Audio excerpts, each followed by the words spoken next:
Welcome, my friends. Welcome to the outer fringes of reality, where fact meets speculation, where paranoia meets illumination, where madness overlaps the fragile membrane of sanity. Do not be afraid. Open your eyes and open your minds to that region that lies beyond the realm of the known, that region we call the ExoZone. I am your host, Dictor Van Doomcock, the future ruler of Earth, and with me is my co-host and aficionado of all things fringe, the Nerdrotic channel's most excellent, Gary Beekler. Gary, welcome. Hello, and I am the reason everything's late. It's my fault. I apologize. It's blame the streets of San Francisco and my tardiness. But yes, I'm glad I am the most excellent on my own channel. I try to strive to be as a solo effort. Sometimes I come in second place, but it's all right. My chair comes Well, you me. know, it's when you have yeah. I mean, I assume that you were the beard for the real Gary. Get it? Yes, I get it. Good dumb dude. I've been so stressed. Yes, the talking nipples are back, purple lady. Thanks for pointing that out. Yes. So the tit stream.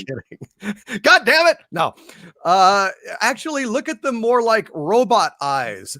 They are not boobies. They are robot eyes. And that big red banner that's going across, say, an ExoZone open lines is its mouth. So it's like a robot.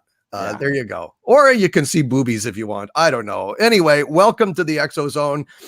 Thank you guys for all your patience, your waiting. Had a false start using OBS. I couldn't figure out how to shut the damn thing off. I still don't know. The stream was stuttering. I've got to find the settings. So we're back. We're back with StreamYard. Thank God for StreamYard. But yeah, we will not be denied. And this is going to be mostly an open lines kind of affair. However, I do have a little bit of something to discuss, and I think it's a worthwhile topic, Gary. It is the Gulf Breeze UFO sightings 3 decades later. I know that you are familiar with Ed Walters and the Gulf Breeze UFOs. Oh yes. Yeah, it's fascinating. So here's the deal, guys. I don't know if you guys are familiar with this. These were sightings that happened late in 1987. I think it was October. And there was a whole string of sightings in Gulf Breeze, Florida, between 87 and through 88. And I have to tell you, the Gulf Breeze sightings are some rather spectacular pictures. However, the most famous believer in all of literature, Fox Mulder, famously said on the episode EBE, when I first saw the Gulf Breeze photos, I knew they were a hoax. So Mulder was not a believer in the Gulf Breeze UFO sightings. Now, the problem with the Gulf Breeze UFO sightings is that somebody after this guy, Ed Walters, and he like had an uncanny knack for being around these particularly distinctive UFOs when they would appear. And when he moved from his home, the new owner of the house in 1990 found a model of a flying saucer, the same ship basically, that was in the attic wrapped in old drafting paper.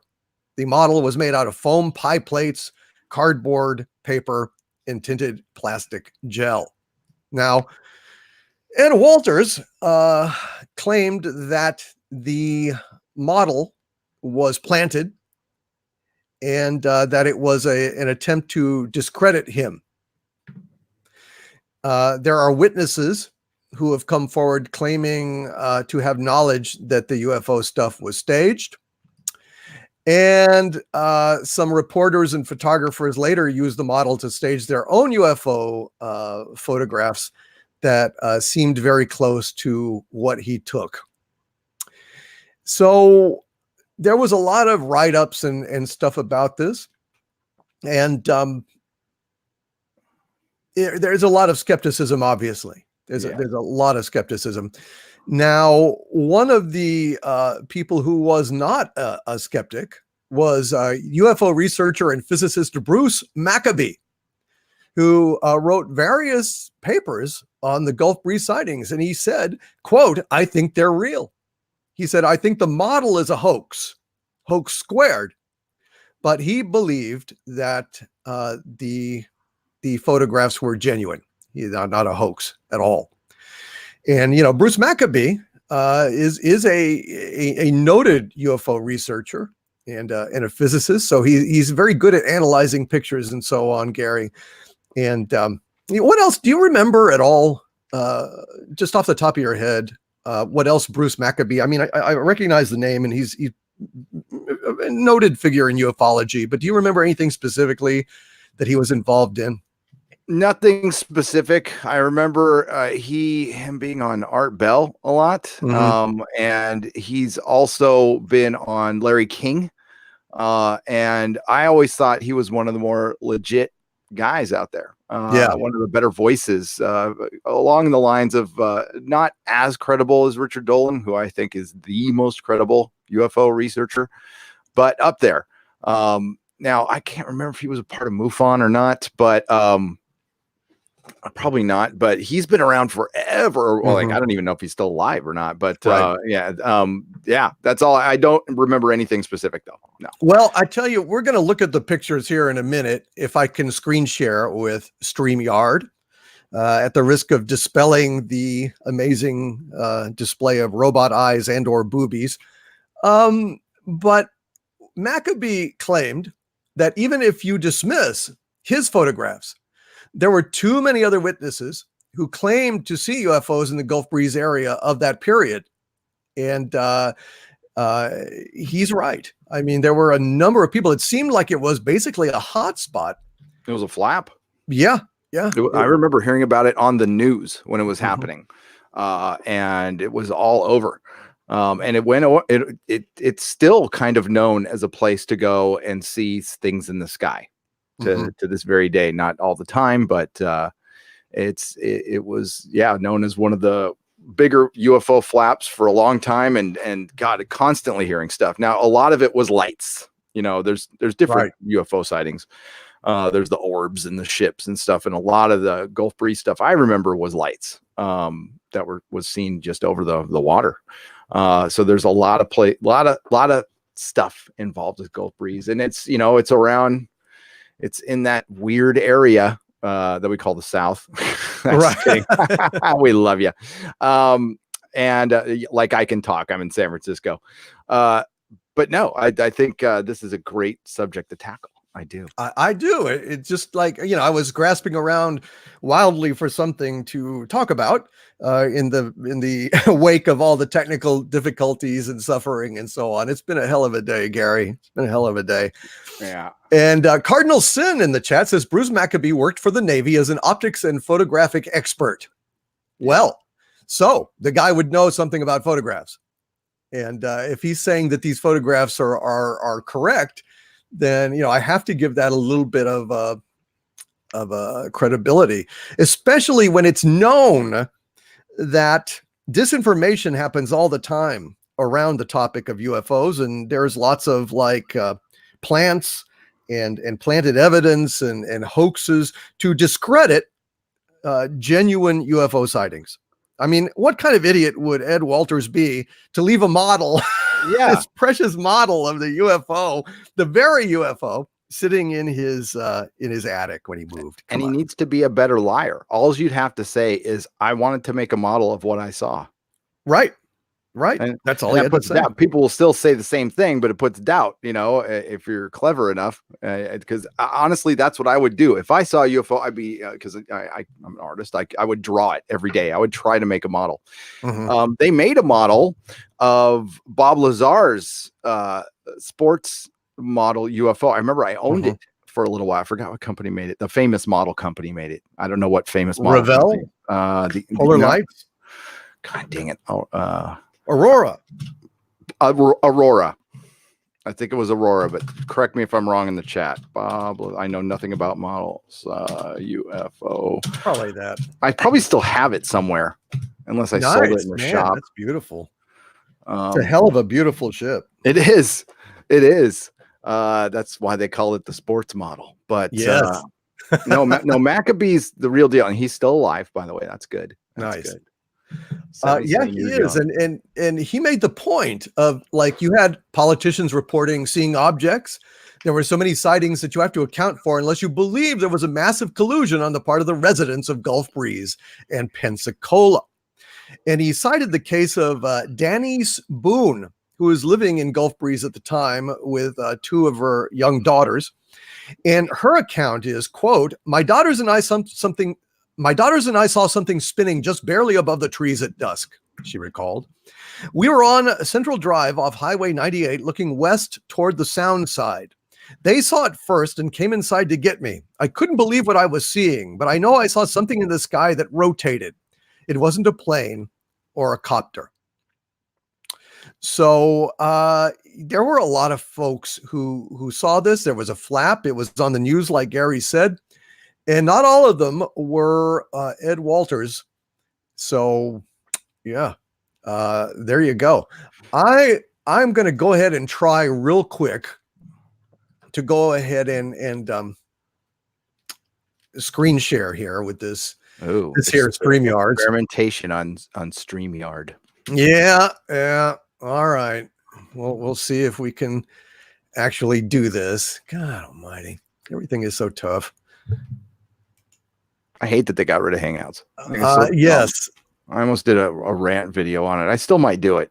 Just short-sighted, and they offer this camera option, and it could have been so easy to add screen share and add somebody to it. But I think there's way more. If we want to get conspiratorial, I think Article 13 has something to do with Hangouts going away.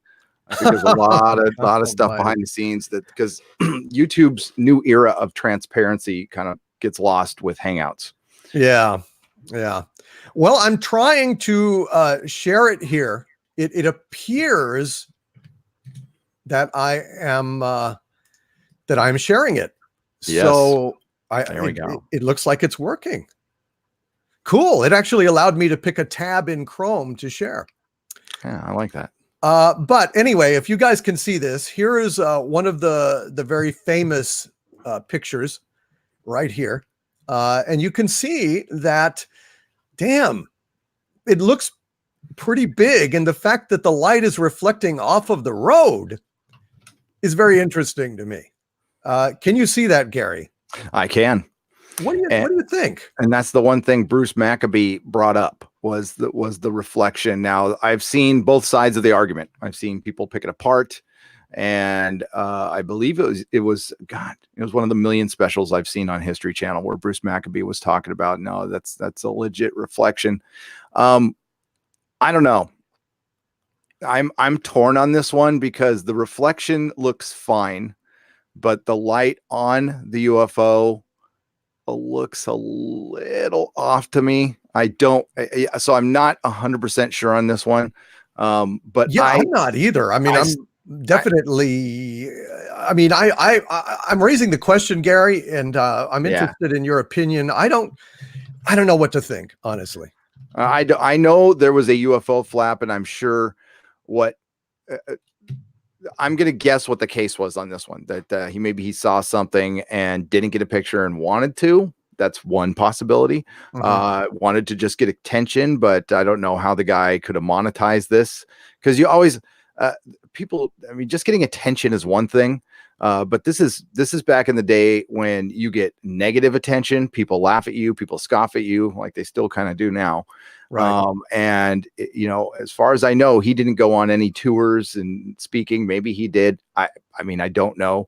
And then he was an idiot and left it in his attic. That's off to me. I know. Here's another wider shot, which I think is even more convincing, frankly. That's a better shot. I mean, it's like the other one that was zoomed in, but look, it's weird. I mean, the only way to do this would have been a double exposure of some kind, and getting the reflection and nothing else. I don't know. It's a fascinating thing right here. I hope everybody is able to see this. There are a number of wonderful pictures, like, for example, that is a haunting weird shot right there. Yeah. I mean, just for the beauty and the artistry of it. It looks very Close Encounters. Yeah. It's Yeah. cool as hell. It is very cool. Now, here is a very weird shot of this this thing shooting some kind of beam down. There's a better shot of it. So you can see like a weird beam of light is emitting from it. And there is kind of more of a close-up of it. And here is a shot of the alleged model, which looks pretty, I don't know. You know, that's a good way to try and discredit things. Yeah, I don't know. Are the same ripples in there?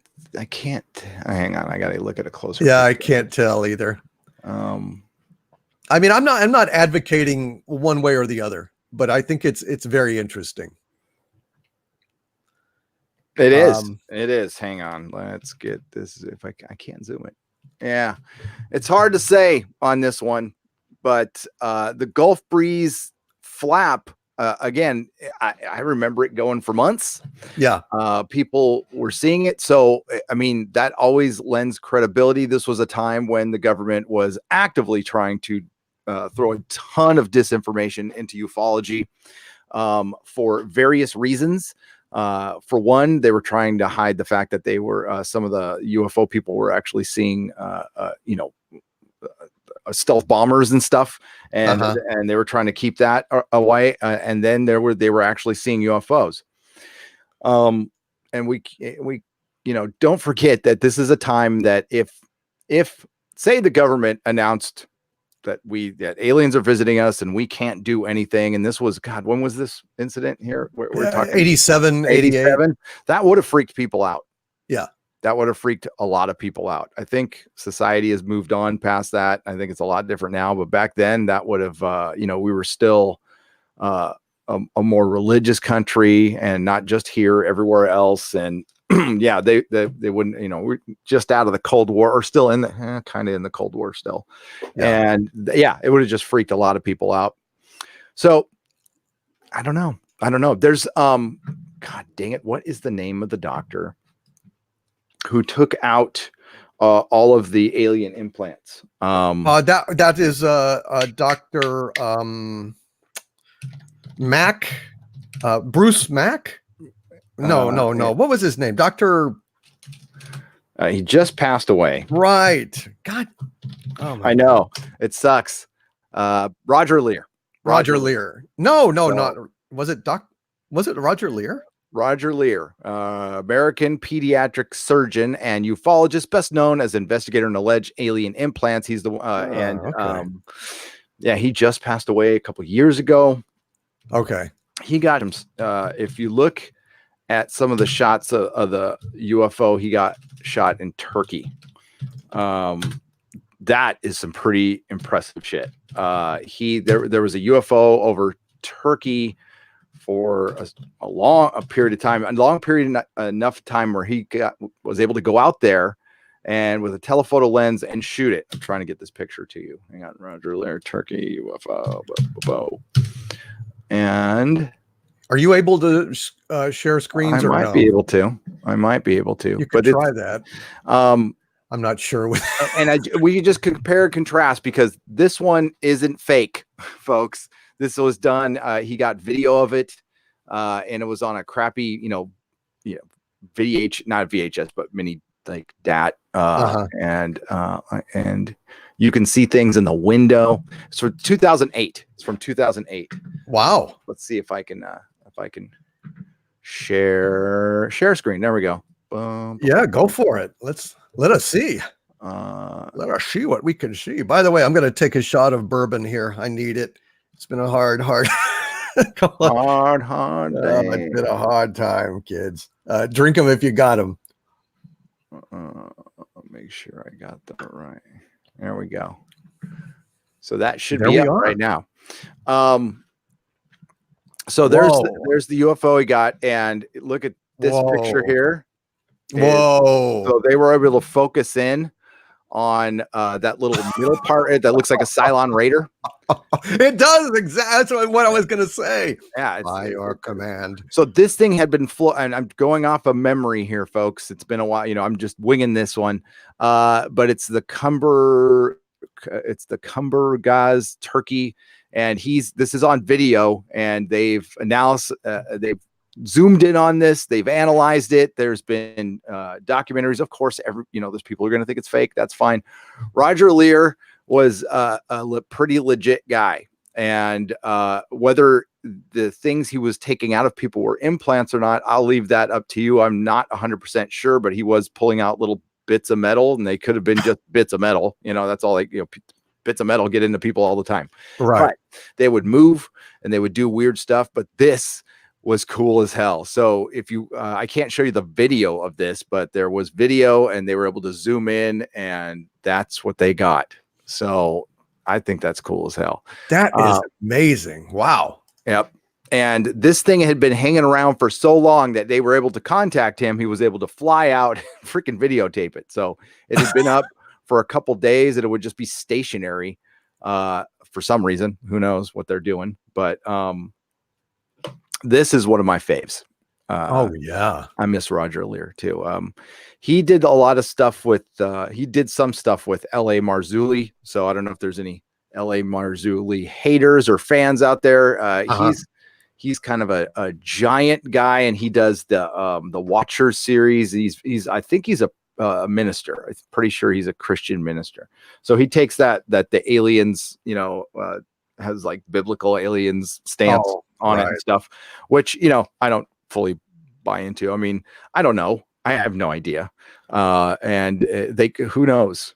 They could be. What does Satan need with a starship? Well, he needs to get his smokes. You got to go down the street to get your smokes and something. That's right. Satan Might as well smokes. be in style, I guess. Yes. Well, that is cool. So you can share a screen. A screen. That's I nice. can. I'm so excited about that now. All right, I'll go ahead and shut it off unless there was something else you wanted. No, to. I can stop sharing. Oh, there you go. Oh, you did. Okay. There you go. Beautiful. Well, Gary, so what do you think? I mean, just offhand, was that a hoax? Was Ed Walters a hoax, or are we thinking that Bruce Maccabee knew his crap, and that those pictures are showing something real? It makes it tough because you would trust a guy who analyzed photos for the Navy, right? But I'm gonna try to leave his opinion out of it. If it's just me looking at that stuff, I'm gonna think it's fake. And my best guess would be he saw something, couldn't photograph it, wanted to have something to photograph, tried to do his best recollection. Maybe did anybody go into his past and see if the guy's like known for making models? Because not everybody can just whoop up a model. Unless that was something in your past, and that's not anything I could do. And why would he fake it? So I'm torn. But it looks there's some angles look pretty fake, and I don't know. I don't know. I tend to lean further along the side of it's real. I know they found the model, but I'm thinking of when I'm looking at that flimsy model and the paper plates and stuff. Yeah, you try lighting that. And the whole goddamn thing is going to light up like a fucking Christmas tree. I mean, that shit is very thin, and you're not going to be able to get the dark parts and the light coming through the portals and channeling the light like he did out of that model. I just don't see it. It looks like a lot of work to fake to me, but and I don't know. I mean, I don't know that how he could have monetized that. And I think Bruce Maccabee, if he said it was a fake and he was skilled in the way that he is, then I would say, well, I have to go with him. So I think there's uncertainty here, and I think we're kind of covering our bets in the ExoZone. One vote yes, one vote no. So there you go. Cardinal Sin says, I met Dr. Lear at the Bay Area UFO Expo and got his autograph. Really authentic guy, nice guy, and sincere, which is awesome. Mira J in the chat. Hello, Mira. It says, Google Thargoid Scout from Elite Dangerous. And it looks very similar. So interesting. Maybe they based it on an homage. I don't know. Interesting. We've got some super chats waiting, Gary. Let's go ahead and get to some of those real quick. Sure. It's open lines here, folks. Open lines. Whatever you want to talk, whatever you want to say, wherever you want to go, we will follow.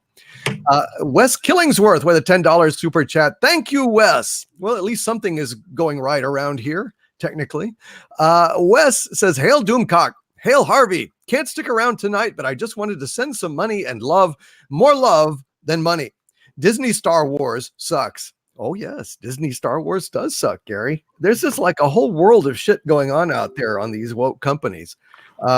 It's been unbelievable, the news lately. I can't fucking, excuse my language, I can't keep up. I know. I've been trying to catch up, and it's just impossible. It's impossible. You've got Galaxy's Edge, an admitted failure. And I mean, it's been well documented, so that's not even in question. In like an internal document from Disney published in Bloomberg, it's clear that Disney merchandise sales are down in terms of Star Wars merchandise. You've got obviously the problems with Star Trek Discovery and Star TP have been well documented. I mean, they've been scrambling since they started. I mean, reshoot after reshoot after reshoot. They are just flailing around and hemorrhaging cash. So there's that. And now some weird stuff appears to be going on with Doctor Who. And I know that we haven't been able to verify anything beyond the internet rumors, but I just wanted to run this by you, Gary, real quick, because people are interested. This falls under the headline conspiracy in the ExoZone. Yes. If there was nothing to this story about Chibnall and Whitaker basically being given the heave-ho, then the BBC would surely have either ignored the story completely as irrelevant, or they would have officially gone on record and said that this is a hoax and everything is fine. I mean, you got one or the other. And the fact that they did this weird announcement on the Radio Times and said that anonymous sources had debunked this. Why anonymous? Can you give me any kind of context or your expert opinion on why would they go that weird middle route unless they were trying to debunk without debunking because it's actually true? I think the latter. Radio Times doesn't need anonymous sources. They have a direct line to Doctor Who. That is no secret to anybody. So I thought that statement was weird. I understand why the BBC would not respond, because then people would be doing this all the time and they'd be responding to it all the time. So that's logical to me. They didn't respond the last time this was reported. It was initially reported by Starburst magazine in November of 2018 that Chris Chibnall and Jody would be possibly following him. He would leave. The problems with the show are pretty well documented as far as the delay is concerned. They weren't happy with the split fandom. They wanted to, for Jody's sake, they wanted to have something out quicker. And Chris Chibnall could not deliver for whatever reason. I'm not sure, but that's what I've heard. And they wanted something out 2019. They're not going to get it. So, and Chris Chibnall originally reported that he wasn't happy with the inner politics of the BBC. Again, this is unsubstantiated. This is what Starburst magazine reported, not me. And it seems like there's some truth to it because of, I think this one is worthy of some sort of denial. Or, you know what, you can do what CBS does or tries to do all the time, is just try to counteract it with an article without outright denying it. Right. We report Alex Kurtzman, boom, He's on a podcast doing an interview, not asking any direct questions, where the podcasters had an hour to ask him, "Are you fired?" And he could have said, "No, I still run everything. Those YouTubers are full of crap." But they didn't. They didn't. Why? I mean, it would have been it would have been handled in 30 seconds. Why? Because there was some truth to it. The key word there is some. And what you and I reported about Kurtzman was he is no longer directly creatively in charge of Star Trek Picard. And Right. it looks like Star Trek Discovery, although his company that he owns still is the production company. So he still has involvement in that. But as far as being a showrunner with creative say, he doesn't really have that anymore. No. And well, he doesn't have that anymore. So a very similar thing is happening here. We're hearing about licensees possibly backing out. I don't know how important that is to the BBC, to be honest with you. I mean, the licensing, they got their licensing with HBO Max. Right. They just announced that. So that is some money right there. As far as toy sales have been crap for a long time. That's where I do have sources. I have actual sources with the toys who I've known for years, and they are in the toilet. They don't even try to reproduce that much anymore. And what they do produce is older stuff. They just recently did an 8th Doctor figure. It's an exclusive for some shop over there in the UK. And I think they're doing the companions. They did a Jodie figure and they sold like crap. Big Chief did a 1/6 scale, and they did the very weird thing. They usually allow pre-orders, and they always do a limited run, but they usually allow you to make a small deposit and then pay in full later. But with the Jodie figure, you got to pay in full in advance. and they didn't get the required like 500. Not even 500. 500 were not ordered in a planet of 6 billion people. I know for a fact that our action figures would get more than 500. I know for a Doomcock Migo would get more than 500. Are you kidding me? Yeah. Yeah, it's so nerdrotic. So, I mean, that's pathetic. That's embarrassing as fuck. Mine comes with beard trimming action. Yeah. Right. But you have like ray guns and robot accessories and you have a giant like center of the earth play set and Harvey. You come with like a little Harvey jar. Oh, and, yeah. The whole play set and yeah. And complete with a computer that doesn't have hangouts and can't stream. Exactly. And wonderful. Comes with frustration action. And a thimble full of bourbon for the thirsty overlord. And it's real bourbon, by the way. Yes, it is. Actual bourbon. That's right. It won't hurt your kids, but it might quiet them down for 30 minutes. It just might. I don't know. I'll tell you that story. I was at Comic-Con one time, and my friend JD was there, and he had the bright idea because he didn't want to carry a bottle of gin around Comic-Con. He put gin in the water bottles and stuck them in there. And then, I'm like, dude, I don't know if that's a good idea. And then I forgot, and then he forgot. And then both my older kid was young, and he was with this little friend, and they grabbed a bottle of water. It was a full bottle of gin, and they guzzled it down. Oh, I got in a lot of trouble. Oh my God. They guzzled it?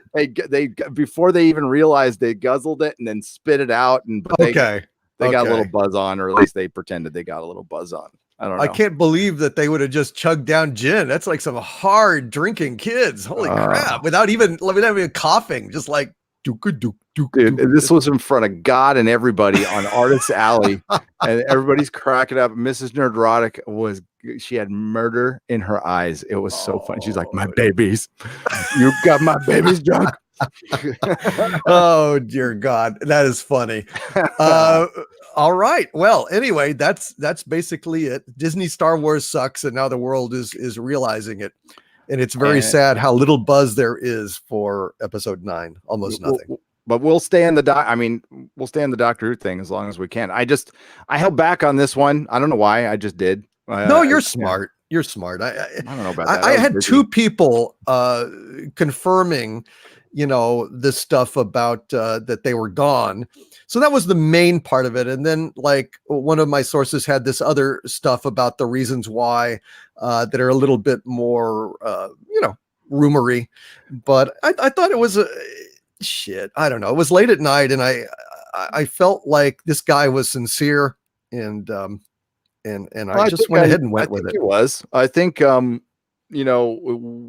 we rely on our sources. Sometimes we Mhm. don't meet them, but we don't know. Maybe this guy does. I think I know who you're talking about. And maybe like he really does have somebody. I don't know that. I mean, maybe he's got a friend who works directly in the BBC, and there's got to be people pissed about the show. Oh yeah. Listen, I was having a conversation with another YouTuber. I don't want to call him out, but we were having a DM conversation, and we just were going back and forth. And the silence from other actors and other creatives involved in Past Who is deafening.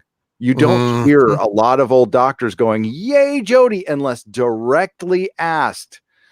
I honestly, I've searched for it. I don't know what Tom Baker's opinion is on it. I'm sure publicly it's, oh, she's wonderful, but you got to think about the legacy. These people make a lot of money off cons and stuff like that, and interest is down. I'll tell you right now, I saw more women cosplaying the 12th Doctor than the 13th Doctor at Comic-Con. It was 6-4.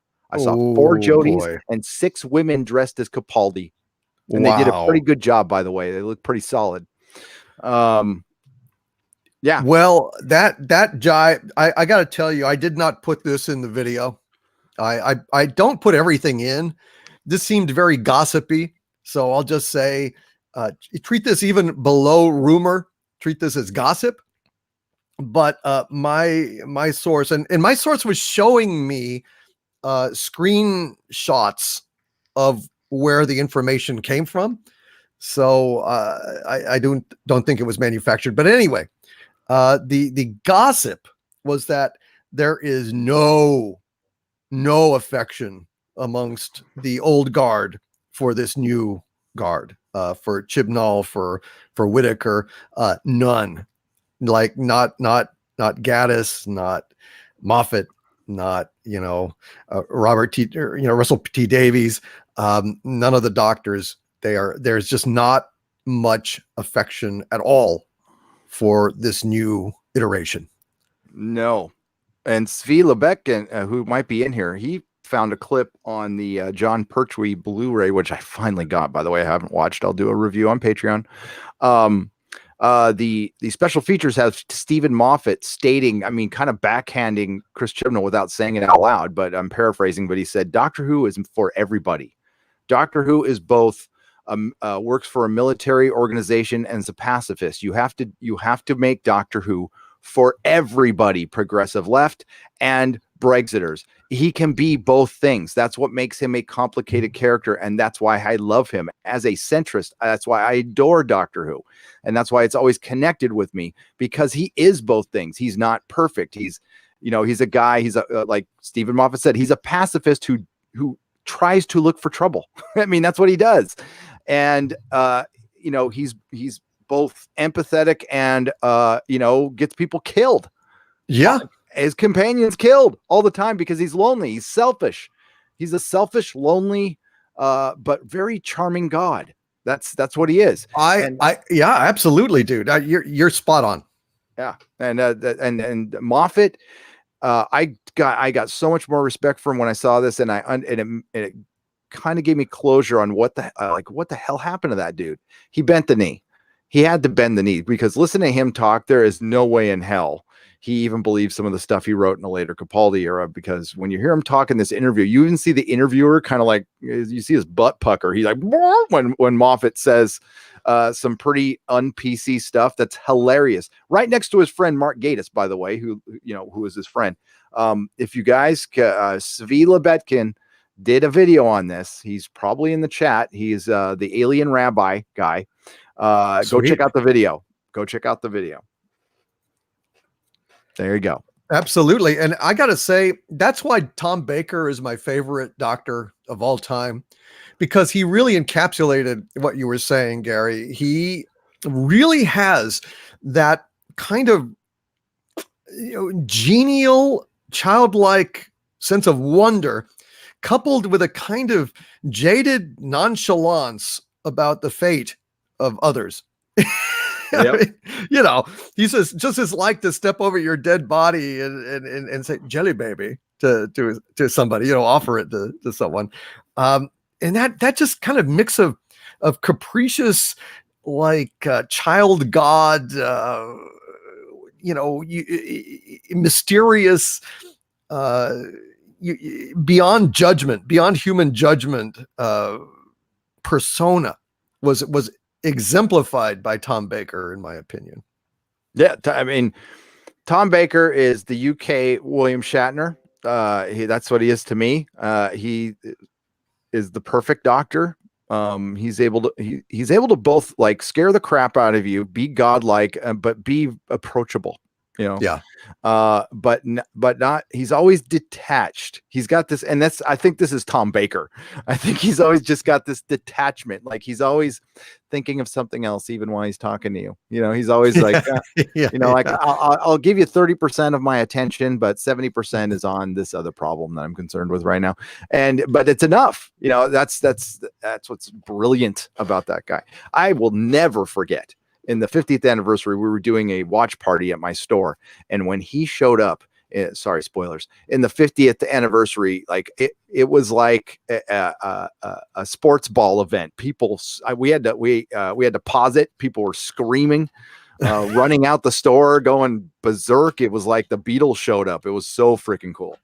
I wish I got a video of that. That was it was unreal. So there was like we had like, my store was small, so we had like 70 people packed in there, and that's a lot. And they went nuts. It was so cool. It was worth it.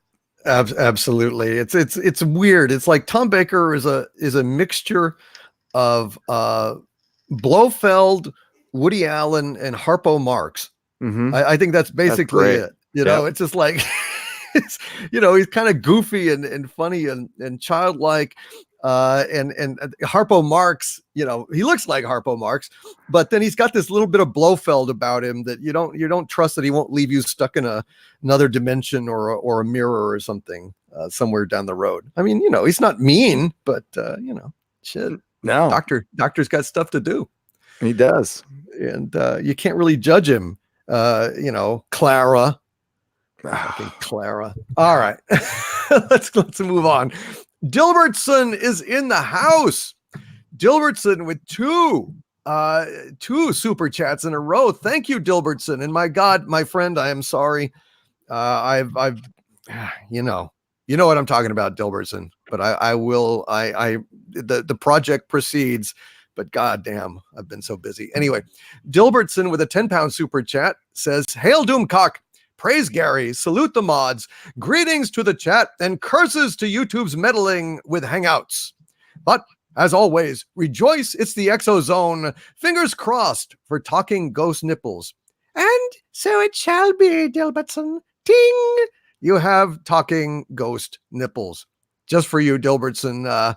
Thank you for being here, brother. And I'm glad that you are enjoying this despite the technical issues and Hangouts.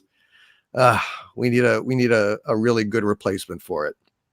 And damn, Google, I don't know what the hell they're doing, but if they would just, like lower the gun from Hangout's head and say, well, pay us ransom for it, I would gladly pay $10-$20 a month to have Hangouts back. Just, all right, yeah. Will you just do it for God's sake? Well, and it's just not to say anything. Not to freaking say anything. And that's why, we got to enjoy this while it lasts. That's why, I've had a long conversation with Mrs. Nerdrotic that this is, this is why I quit my job. I'm going to jump on this thing while it's rolling, enjoy it as long as I can, but at any minute it could be taken away. Yes. Without a thought. Now they just canceled Soph. Soph was a little controversial to say the least. And I'm not surprised it happened. I don't think it should have happened because it's very odd to see a 14-year-old girl drop F-bombs all the time. and say some pretty it's pretty controversial stuff. But you can find her on BitChute, and if you see her latest video, you'll know what I'm talking about. That's what got her kicked off. Wow. But she must be some kind of a genius or something. I don't know anything about her. I just found out about it from bounding into comics. But yeah, she's right wing politically, and she has holy crap. She has the intelligence of Ben Shapiro, or her writer does, and she's able to read that. But I don't think it's just her reading off somebody's writing. I don't know. It's really one of the weirdest things I've ever seen. To be honest with you. But the YouTube is weird. It's very weird. I was just going over something. I don't know if I could. Yeah, I don't want to share video on your thing, but they colorized the footage of the last known Tasmanian tiger. It looks freaking amazing. Oh, wow, it's so cool. Oh, I can't believe that thing is gone. That's too bad. That's a shame. Send me a link. I'd like to see it. They were bizarre. Damn. I'm looking for some. I'm on Coast to Coast AM is still a good place to go find. It's a good. It consolidates good UFO articles and stuff. Sweet. Watch Roman engineers. Bernie Sanders says he'll tell the public about UFOs. Yeah, they all say that. They say that, and then we never get anything. We never get anything because the presidents don't have the right to know. Holy crap. That's a ghost thing. There's no it's been kind of quiet. I watched the most recent Ancient Aliens. Unidentified has ended, and it seems like the trickle of disclosure has stopped, which I figured it would. What they're going to do is turn on the faucet very slowly and then turn it off, and then in about a year we'll get something else. And this is coordinated through a private company, which I think is really bizarre. Even though this private company is filled with people from the Pentagon, and it seems to be from one party, which also concerns me. If it just should have been bipartisan, in my opinion. But cluster of UFOs filmed over Wyoming. Let's see if I can at least show the shot of this. This is Mary Ashmead's territory. Oh yes. Do they have a close up? There we go. It's just. Well, that's weird looking. Okay. Where so are you trying to let me give you the link. You want me to shoot you the link? Here. I'll shoot it in your DMs. Boom boom. And that's to the Coast to Coast article. Oh, okay. I'll take a look at it. Yeah. And thanks, man. No problem. That looks pretty interesting. I mean, is it a picture? No, it's video. It's video, but I don't think you would. Yeah, I mean, if you want to just pause it. Yeah, that's okay. We'll probably better not.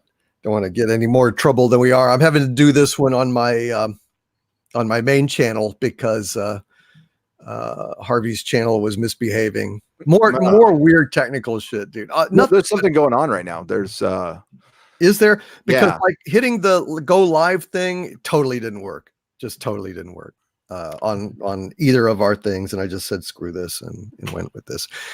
Anyway. Dilbertson with another £5 super chat. Thank you. Dilbertson says, Doctor Who, dare we dream? And then he put a little emoji of an alien and pointed to it and said alien. So it's on topic. I think we dare dream. I think that there's ample evidence, and you cited it before, and you even did a video about it like last year, that they were going to be gone at the end of this year. So I don't think it's a hollow dream. Do you? No, I don't think they're going to this 5-year plan that Chibnall talked about, that required him making not 5 series, but at least 4. Yeah. And now it looks like if he stuck around, the 5-year plan will be a series every other year. There's no way Doctor Who's not event television anymore. It's just not. It used to be. Oh, it's really been pedestrianized and normified. And it's just fucking sad. It really is. We've got 760 people watching, despite the late start, despite the technical glitches, the false start, all the brouhaha and chicanery. And I just want to say thank you all for being here. This is fantastic. And if you're enjoying yourself, please hit the like button, send a message to YouTube and its omnipresent algorithm that you are fans of the ExoZone, especially since they tend to discriminate against shows like this. And it's getting worse all the time. So if you love this, give us a thumbs up, lick that like button and let them know. Okay. Kind of important. Yeah, we should bring up Storm Area 51. That is like the biggest UFO news, and it's turning into it might turn into a festival.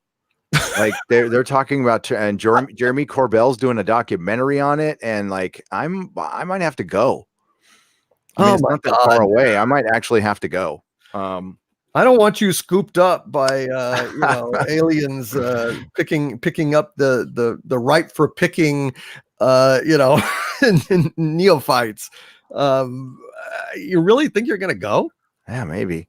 It's sounding like if it turns into like some like UFO stock, then maybe that'd be worth going. Even Richard Dolan was pondering whether to go or not. I'm like, well, if they all go, I kind of gotta go, right? I mean, if it turns into Burning Man, though, that's another no.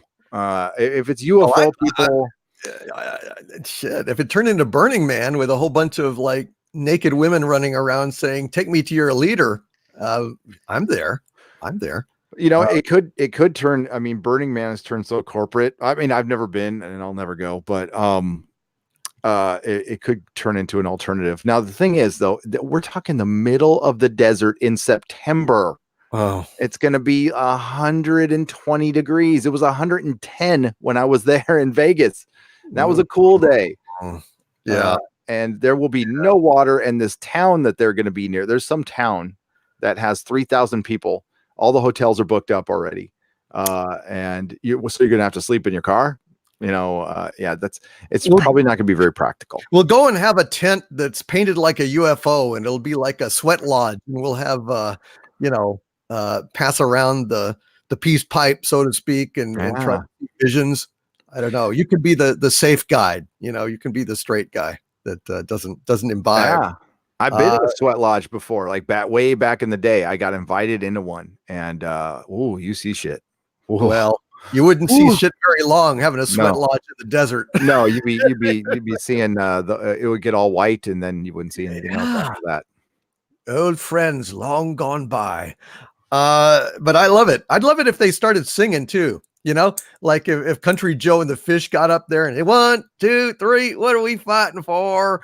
I don't give a damn. Next stop is Aldebaran. It'd be like a kind of like alien stock.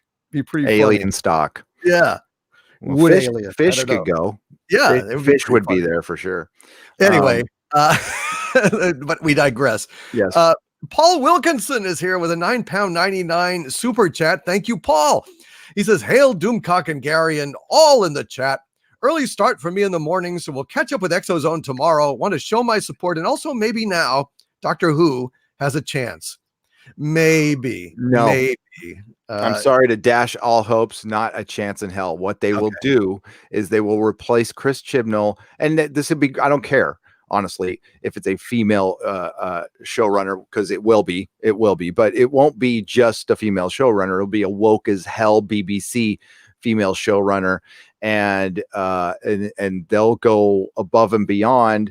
They will probably sexualize the Doctor. And I'm sorry if this is a controversial statement, but the Doctor, I mean, they've made the Doctor, fell in love with Rose. He knew that was a big mistake, but they'll probably do something else. I'll leave it to your imagination, what they'll do with the Doctor after this. I would be totally okay if it's a legit female showrunner who knows how to run a show, knows about Doctor Who, and brings it back to the RTD era of fun and thrilling, a show for everybody.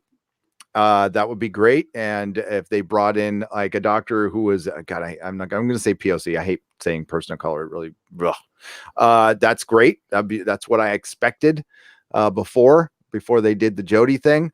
But I just don't see them going back to that era. I see them just doing more of the same. So it's just going to be, we'll change the players and it'll be the same game. And I'm not interested in that. No, I'm not either. Yeah. And it's probably not going to get better. I don't know. But I mean, the rumors about, Michael Sheen would be a fantastic doctor. Just absolutely fantastic. He'd be, and God, if you brought Neil Gaiman in to write, I mean, the roadmap is right there. If Neil Gaiman has an exclusive with Amazon right now, so they can't get him, I'd love for them to get him because he would be great. But it's current year. So, I mean, just look at everything the BBC is making right now. What would make you think they would do anything different with Doctor Who? They see it as their platform, and they are not going to change their ways because the BBC doesn't have to make money the way an American company does, and it allows them to do whatever the hell they want. That's the unfortunate thing about Doctor Who. I mean, as dead as Star Wars is the most dead out of all the franchises, in my opinion. Star Trek can turn around. It could happen someday. But I certainly, I don't think Doctor Who can, not under the BBC, not in the next 5 years easily. But we have Big Finish. Listen, the biggest news right now for Doctor Who is Chibnall being fired and the possible Torchwood movie, which is just a rumor. That's all it ever was. Right. But like more people are excited about that than anything Jodie Doctor Who. Yeah. So, well, we'll see. I mean, weirder things. I mean, I don't disagree with you at all, but at some point, there's going to be some answering for the damage done to the franchise. I mean, you can only keep going so far before reality butts into you. Like ask Iger about, Star Wars Galaxy's Edge and episode 9 and everything, and Solo. And like you said, it just takes like a year or two for the effects to be felt. But it sure as hell does seem like this stuff is all steamrolling, across multiple fronts. I think that the woke chickens are coming home to roost, and I think that the suffering is going to become intense. Well, it is, and eventually, I think they'll have to change. It'll probably be too late. I think that's your point. But I think, well, what's been funding this change is we've been in kind of a boom for Hollywood, and because of the streaming wars. So investment money has been flooding in. It's exactly like the tech bubble. So a bunch of investor money has been flooding in for these streaming wars and get these streaming services going. And now the investor money is all in place, and now you have to produce, you have to make things for the streaming service. So while that investor money was coming in, that allowed them to experiment a little bit. And what did they do? They didn't experiment at all as far as narratives or creatively. They experimented politically. And they decided to use up all that capital to try to sway an election instead of trying to sell your streaming service and your franchise to people. You thought you would take this opportunity with other people's money to try to change people's minds. And you did. They absolutely changed a lot of people's minds on watching their stuff at all.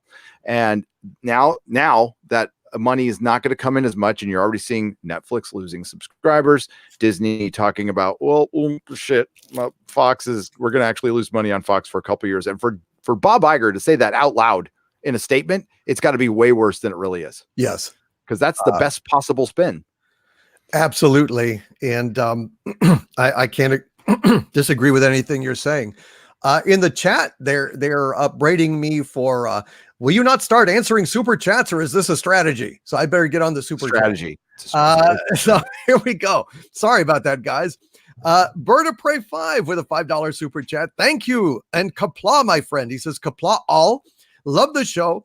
We'll be listening while in physical therapy. Tonight, 9 p.m., Science Channel premieres Contact, their version of Unidentified. Interesting. So the Science Channel is now doing a version of Unidentified. Do you know anything about this, Gary, before we move on? I will be watching it. All right. Go into my bookmarks right now to get that in there. I did not know that. Thank you, Bird of Prey 5. And good luck with that physical therapy, brother. I've been watching your videos. Good stuff, man. Good stuff. And I hope you're having a good time right now. Well, at least it's making it better anyway. Depends on the kind of physical therapy. Oh, yes. Well, For a Prey 5, it's nurse time. Thank you, Bird of Prey 5, and Kapla, my friend, in that physical therapy. Michelle P with $1.99 super chat. One of Doomcock's darlings. Hail, Michelle P. She says, for the ExoZone, hail Doomcock and Gary. Thank you, Michelle P. Very, very much. And I'm glad that you are here. Hope you're having a good time. Teresa Martin with $1.99 super chat. Thank you, Teresa. Says, hail, Lord Doomcock, to which I reply, hail, Teresa Martin. Thank you, my dear, for your patience. Thank you for being here. And I hope you are having a delightful time this afternoon or evening with us. Warren Roar, my legionnaire and evil bodyguard with $1.99 super chat. Hail, Warren.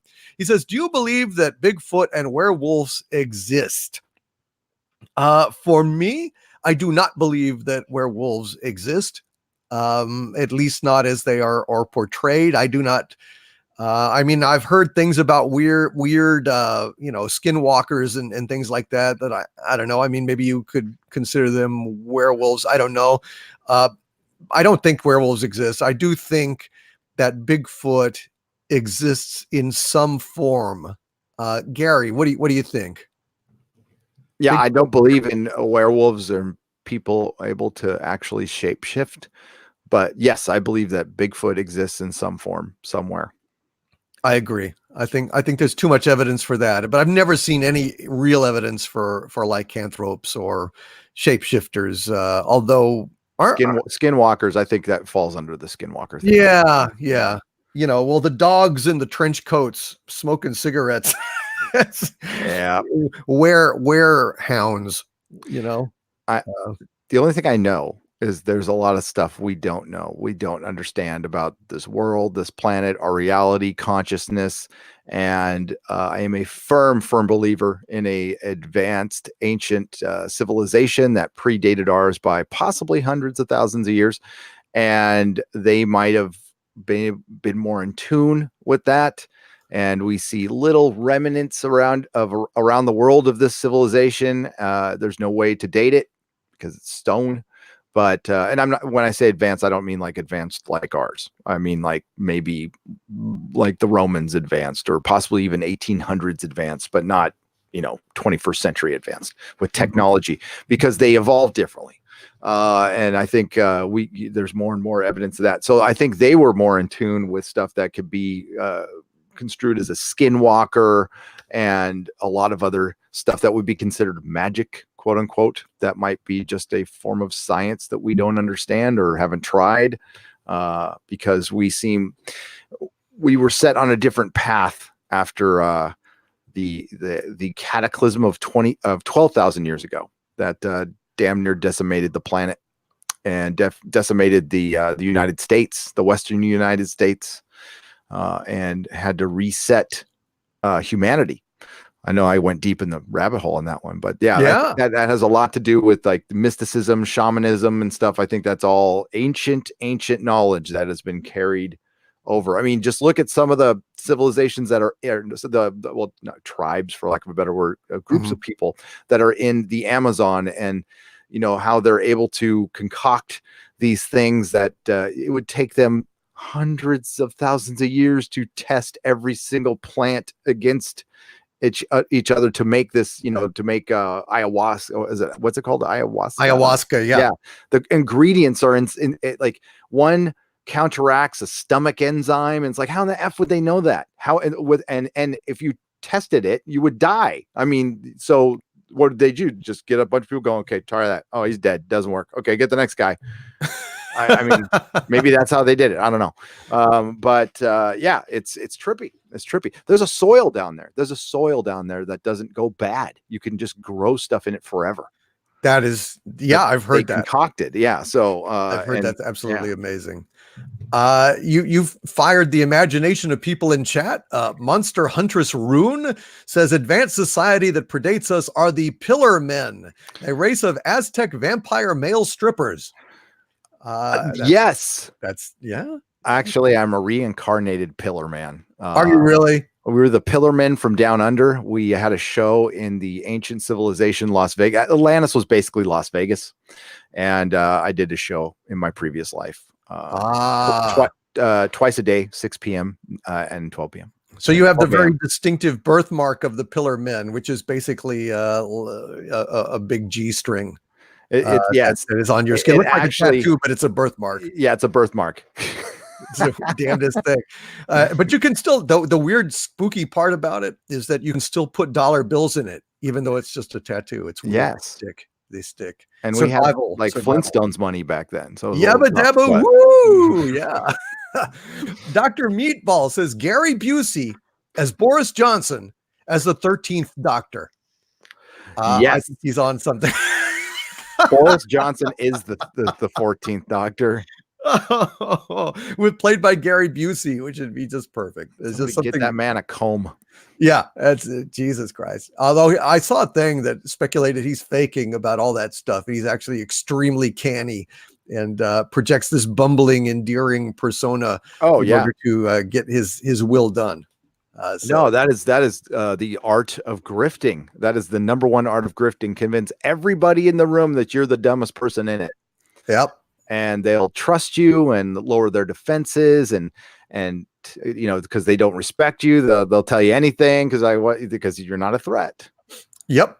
Medicore says much of Canada is unexplored, uninhabited, and unreachable wilderness. It's very possible the Sasquatch can exist and avoid discovery. Absolutely. Oh yeah. No question. Dr. Meatball asks us best pop culture trio: Kirk, Spock, Bones, Luke, Han, Leia, or Mo, Larry, Curly. Ooh. I'm going to go with Kirk, Spock, Bones. Kirk, Spock, Bones. Yeah, they're the best. I'm sorry. They really are. Let us go back here. The Big Joe with a $4.99 super chat. Hail Big Joe. It says, Hail Doomcock. Have you considered adding scaphism to the Inquisition? The pair of anguish is too kind for the likes of Jar Jar Abrams. Scaphism. Well, I better look at that. Look that up. We're always anxious for new ways to inflict suffering upon those who inflict suffering upon us. Scaphism. I do not discriminate torture devices. If it's a torture device, we allow it in. We're fully inclusive with our torture devices in the Inquisition. I see a video here saying scaphism was a terrifying torture method, murder with friends, the terrifying ancient form of torture. And according to Wikipedia here, it says it's an alleged ancient Persian form of execution. The word comes from the Greek scaphe, meaning anything scooped or hollowed out. It entailed trapping the victim between two boats, feeding and covering them with milk and honey, and allowing them to fester and be devoured by insects and other vermin. Wow. You must really hate that person. That's right. Plutarch in Life of Artaxerxes, says the king decreed that Mithridates should be put to death in boats, which execution is after the following manner. Taking two boats framed exactly to fit and answer each other, they lay down in one of them the malefactor that suffers upon his back, then covering it with the other, and so setting them together that the head, hands, and feet of him are left outside, and the rest of his body lies shut up within. They offer him food, and if he refused to eat it, they'll force him to do it by pricking his eyes. Then, after he has eaten, they drench him with a mixture of milk and honey, pouring it not only into his mouth, but all over his face. They then keep his face continually turned towards the sun, and it becomes completely covered up and hidden by the multitude of flies that settle on it. And as within the boats, he does what those that eat and drink must needs do.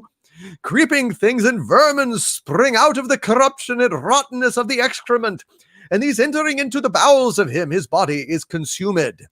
When the man is manifestly dead, not just merely dead, but most sincerely dead, The uppermost boat being taken off, they find his flesh devoured and swarms of such noisome creatures preying upon and as it were growing to his inwards. In this way, Mithrates, after suffering for 17 days, at last expired. Ooh, boy. Wow. That's What a bunch of jerks. Well, that's messed up. Yeah. But I tell you, if you could personify Star Trek disgracery into a person, yeah. That would be definitely, it. Definitely. That's it. That would be it. That's pretty much what I felt like after season 2. Yep. I agree entirely.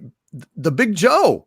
We will add scaphism to the Inquisition. Thank you, my friend. That is even worse. That is one of the worst things I've ever heard. That kind of is. So that's yeah. So the name of all my reviews for season 3 will be Star Trek Scaphism. It's perfect.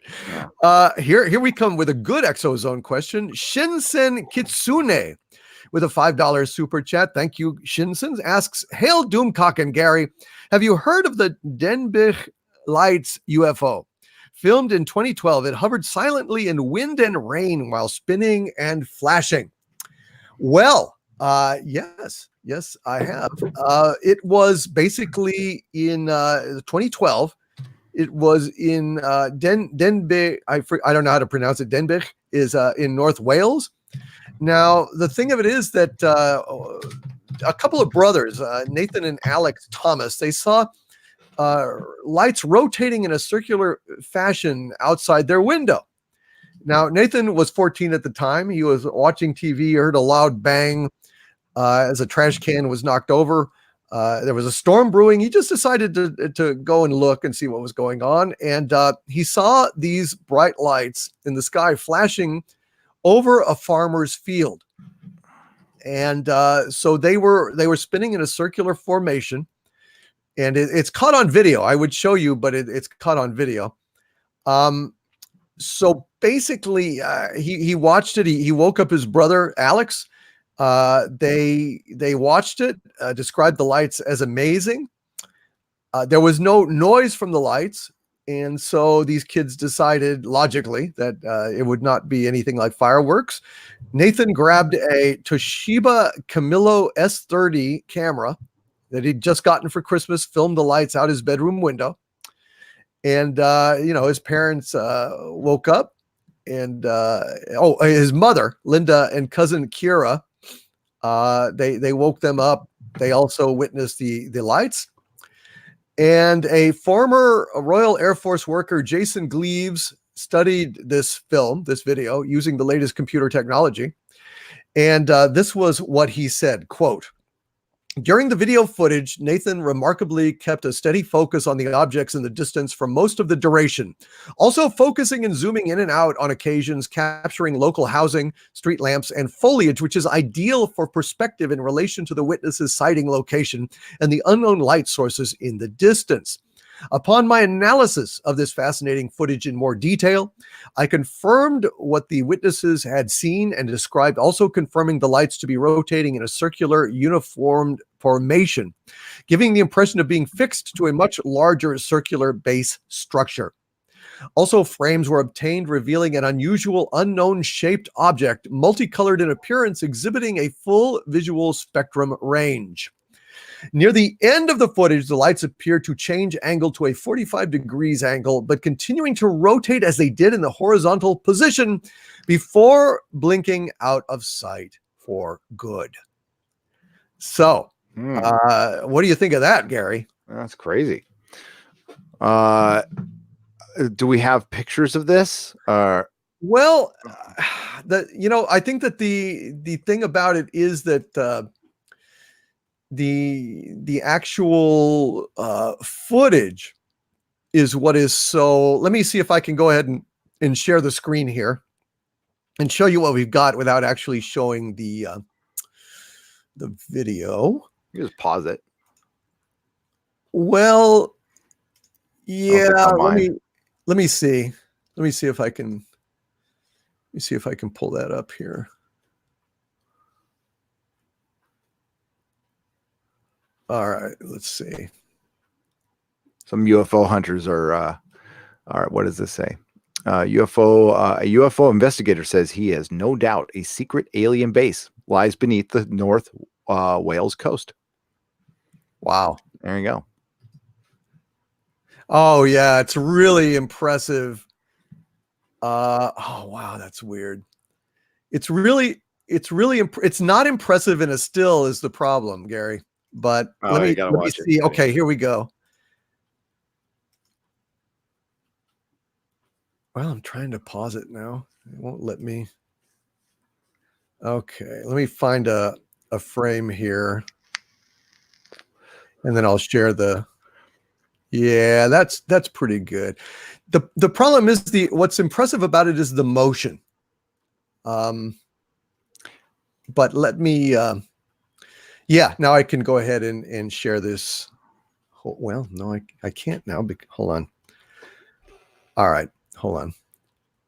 Here we go. Because it like went full screen, but then all right. Share screen. We want. There we go. Okay. All right. So now it looks like I'm sharing the screen. And basically, these lights are blinking on and off as they rotate. And it's clearly in a circular pattern. I don't know if it's coming up, Gary. It's coming up. Okay. I see it. It's very impressive. So you guys can see the address up here, dailystar.co.uk/news/weird news. Wow. The address is right there. Go and check out the video for yourself. It's a very interesting case. Did you have a chance to look at the video while I was fumbling around? No, I wasn't, but I can.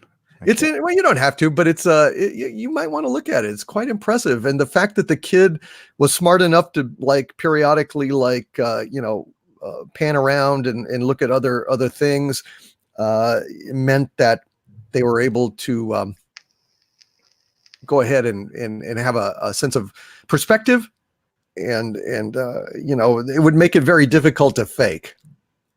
And I just think it looks like a very good case.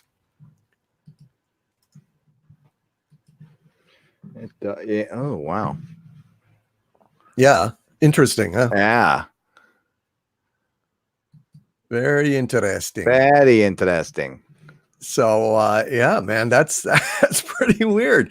It's kind of a spooky image to hold up there. I might go ahead and leave it up there for a few minutes while we take some more super chats, but it's yeah, I think that's very interesting. So thank you very much, Shinsen Kitsune, for that tip.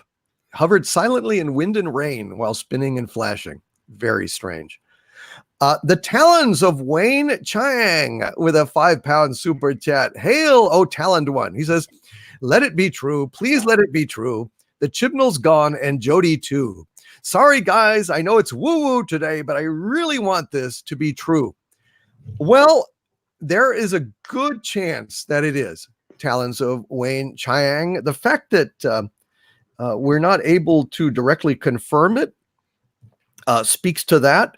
The fact that I got it from a bunch of different sources kind of speaks to that. The mysterious non-denial of the weird anonymous press release announcement from the BBC, but not, is very curious. I think it's possible. I think it's been coming for a long time, and I think the circumstances may or may not be known, but it's definitely something weird is happening. I think so. But thank you, Talons of Wayne Chiang, for your exuberance and your super chat, and I hope it's true too. Valentine's Day. Valentine's Tube. With a $2 super chat. Thank you, Valentine's Tube. Says Clownfish TV just posted vid on your Who rumor now. Cool. We'll see what Clownfish TV said. Like I said, it's a rumor. Gary decided not to go with it, probably wisely, but I was being fed a whole bunch of information. I was shown screenshots of I'll say a chat with a different party who was knowledgeable. And this led me to go ahead and run with this. But again, in this era of disinformation and corporate, shall we say, sabotage, it's very hard to know. It's Skullduggery. Yeah, skullduggery. That's a good question. Yeah, we'll find out. I was just kind of hoping something. You would think the Mirror would run with this. This is something that they would run with, and I was kind of hoping to hear from them because they'll run with anything, and that kind of would lead me to believe that there is some truth to it, because the Mirror runs all kinds of Doctor Who rumors. Now, again, the denials are weird though. We got one from Stephen Moffat, which just stated that all the rumors that during his tenure were not true, which is completely false, including the rumor of him leaving. And yeah, so we'll have to see. I know some of the people involved, and they seem legit to me. I've known a couple of them for a little while from the Doctor Who days and stuff, but yeah, I don't know. I just decided not to go with it this time. But again, because I would just be repeating what I did in a video a year and a half ago. Right. So yeah, I feel like their time may have come. It may have been written on the wall for a long time. Eventually, it's going to come true. Chris Chibnall's going to leave. Sure. That's going to happen eventually. I mean, it's easy. You don't have he's going to be right. Thomas, right? Yeah. But when it's just, it would have to be a scandal at this point for him to be gone in the middle of filming, and he must have just really pissed people off, because again, the BBC does not work like American companies do, and it would seriously F his career if he bailed out on their biggest show right now, or got fired. I mean, that's a scandal, and this is just my jadedness. I can't see them replacing him with a dude. I just can't. It's not happening at the BBC. I was just speaking to you about this prior. Somebody sent me their diversity quota statement. I mean, it's public knowledge, but I read the whole damn thing, and there's no way they would replace him with a dude. Yeah, isn't that lovely that talent and passion and knowledge are now all secondary, tertiary traits for color and sex. You know, they are sublimated to those all crucial elements of what sex is this person and what race is this person. That's all that really matters. Modern Doctor Who. Storytelling narratives, they don't matter, but they don't listen, it could happen. Like I wanted to, like, sincerely want this to be true in every way. Yep, I do too. Yeah, but we'll have to see. Thank you, Valentine's Tube. Jeff McKelvey, the 3D Trekker himself, with a $10 super chat. Hail, Legionnaire Jeff. And Jeff says, I was in a UFO mood earlier and watched a Bob Lazar interview. I found it fascinating that Bob talked about element 115 in the 80s. Then on August 27th, 2013, it appeared on the periodic table. Amazing. Yep. It is definitely amazing. Gary, that's a mic drop. That's a mic drop. That's it. I mean, like, that's Bob Lazar. I've always thought he was telling the truth. Now I'm convinced he is telling the truth. Every single bit of it. They've had body language experts recently on YouTube. You know, it's funny. He's been around for decades. He gets on Joe Rogan. All of a sudden, the normies know about Bob Lazar. And this is a guy who's had multiple documentaries made about him. He's been the subject of History Channel's multiple episodes of Ancient Aliens and every other freaking UFO show you can think of. He's a rock star within the UFO community, and the reluctant rock star. And that's what makes him more believable, because he doesn't want all this attention. He was a skeptic. He didn't believe in UFOs. Now, I think there is some truth to the rumor that maybe he was the factions fed this information because they knew he would talk. And that's, but the thing is, he did the smart thing. The reason he's alive today is he went straight to George Knapp, and that saved his life. I'm convinced of that. And Like this is no joke. I mean, like you hear about it in movies, but you don't really think about it in reality that our government would kill somebody to hide a secret, but they would. They would. Yeah. And have, in my opinion. So especially one, and if you think about it rationally, it's hard to think about. If you think about it rationally, this is a secret you don't want getting out, because if it gets in the wrong hands, if he has knowledge on how, through has propulsion knowledge, anti-gravity propulsion knowledge that one of our enemies could get and turn into something that could kill us all, then yeah, you would understand why they would have to take care of business like that. It sucks. That's part of society, though. And luckily, Bob Lazar is not that kind of person. And he looks like he's a curmudgeon. He's a likable curmudgeon, but he just wants to be left alone and work on nuclear isotopes or whatever. I'm not a scientist, but just do his science stuff and doesn't do lectures. He could have retired for the rest of his life on his knowledge and doing speaking tours for 5 years. We'll just say 5 years. Sure. And didn't do it. So it's a scary prospect to know that we're not alone, that we have our hands on technology we probably don't understand, and that aliens have been visiting us. And it's something that's gone from mockery, as far as like if you're a believer in this, to you have to seriously consider it now. Right. It's not a joke. Never has been a joke. It's simply the biggest story of our lifetime that still gets ignored by the access media and the mainstream media because they are not media. They are just mouthpieces for their corporations and their corporate masters and the government. And and while we're bickering over, listen, you could pluck bad news every day from every part of the world to make it look like the world is just falling apart. But, look outside, turn off the mainstream media, look outside, and it's mostly fine. And I hate to sound cold and calculated about all this news and the death that they report. You got to look at it in terms of we are on a planet with 6 billion people.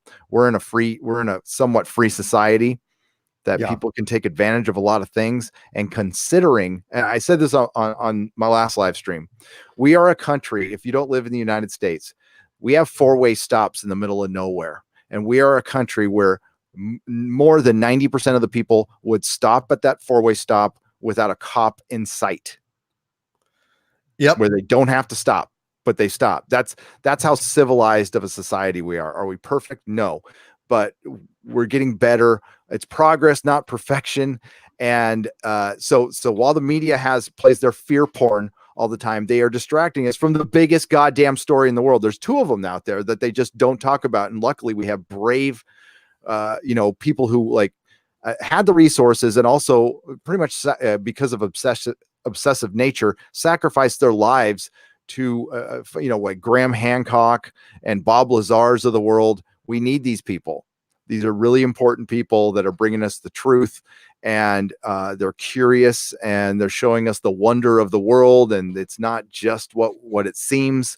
And it also exposes academia, the mainstream media, who are constantly trying to shut them down in every way, shape, or form. And, if Graham Hancock isn't just this perfect person, like people, try to shut him down for his DMT use, who gives a crap? I don't care what he does on his free time. I know his research is solid, is solid. And, that's why we got to praise sometimes the Joe Rogan show for bringing these people on. Yeah. Because he's like the only one exposing them to the normies and stuff. So I think that's, absolutely. He's doing a great job. Good point, Gary. Appreciate that. Sadukar 7th Legion with a £5 super chat. Thank you for your patience, Sadukar 7th Legion. I know you have to go to work, so here is your super chat. Hail Gary Doomcock. That aside, name an instance you give credit to. One time you say, this is worth looking at. Also, Doctor Who Rebirth. Are you excited? So I guess he means, Gary, one instance of, I guess, UFOs or paranormal phenomenon that we give credit to, one thing that is worth looking at. Sadukar 7th Legion, I would say off the top of my head, the strangeness of the moon. The strangeness of the moon is absolutely undeniable. It is a riddle wrapped in a mystery and dipped in a conundrum. It is undeniably strange, anomalous, and really something that should not exist. I mean, I think a famous astronomer once said, the only rational explanation for the moon is that it does not exist. So I would look strongly at the fact that the moon is probably some kind of artificial structure, and that it even may not have always been in Earth orbit. Gary, what do you say? Other than that, I agree with that 100%. It should not exist. It's too perfect. I mean, its location is in such a perfect spot between the sun and our planet that it covers the sun perfectly, like perfectly. That's weird. That's impossible. There's a lot of weird anomalies with it. But aside from that, I'm going to pick a basic one, but it's one you got to think about a lot, because when I first heard theories on the pyramids, I went, nah. But the more I looked into it, and I've done a ton of, just personal time research on the pyramids, those should not exist.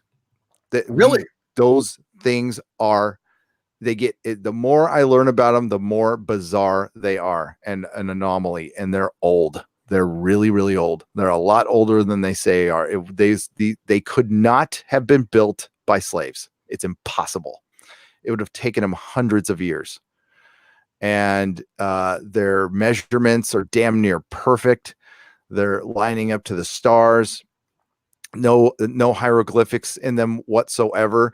So they are from a civilization that predates the Egyptians, the mother civilization, whatever you want to say. They are incredibly old, and their purpose is unknown. They used to be white. They used to have an encasing stone around them. The outer structures, the megalithic structures, and then there's all the structures and underground things around them that we haven't even found yet. One of the trippiest things is there's giant cut slabs of stone that were laid down on the outside for the foundation that they're finding now. That like these things were put there. It's like, who put them there? How did you put those things? Like, what the hell? And they're we've been around these ancient stone structures forever, and I think sometimes we take it for granted, or we take the archaeologists' words for it, and we don't really think. We look at that and go, we can't put that there today. Not with all the technology we have. Wow. We can't put that stone there today. How did they do it? Manpower and and there was no wood. There's no trees to roll anything around on. And you would have had to have built like a 1/4-mile ramp for the pyramid to put that stuff. It's just not possible. And every time there's a theory, it gets shot down in a minute when you just think about it practically. So I don't know. I know there's theories of there were a power plant, the Giza power plant, and something about sound and resonance and just communication, whatever. I'm willing to listen. And I think they were around when the Nile, was fuller, and it came out all the way up to damn near the pyramids itself. And it's really fascinating. And what's really blown the doors open on this kind of research is freaking Google Maps and satellite photography, and its accessibility to everybody now. And people are there's YouTubers that comb over that shit every day. That's what they do, is their pastime is going on Google Maps and like, picking a square and going over it with a fine-tooth comb.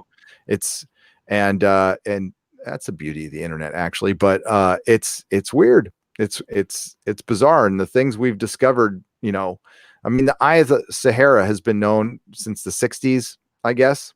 But for years, nobody knew it was even there, and they still don't know what it is. And it's really that. Bright Insight did the videos on that possibly being Atlantis, and wow, I mean, it's impressive. It's how the rings line up and they're the right size, and it's bizarre. and it's in the middle of the freaking desert, and it makes no sense. Yeah. And just like the moon, it's those things that are staring us right in the face that make zero sense. So those are good answers. So the pyramids and the moon, my friend, the pyramids and the moon. And thank you for the super chat. Thank you for your patience. In the chat, Rekuzen Rikudo says, actually, recent evidence shows the Pyramid of Giza is an ancient power plant, much like a Baghdad battery. I've never heard that. That's yes, actually. Oh God, I'm blanking on names right now. He's an Irish guy, but he works in America now, and he was an engineer, and he did a lot of work on this. I'm blanking his name, but Brian Forster has he leads tours there. I might take one of his tours. I'm seriously considering it. He does guided tours. The pricing is pretty good, and he gets you access that nobody else can get. And I'm going to check it out. But the Giza power plant theory is very believable. There's a ton of oh God, I just had his name. I hate it when I do that. Somebody in the chat probably has it, but he's gone. There's multiple videos on YouTube to where you can look the Giza power plant theory up. It's pretty good. Interesting. It's pretty solid.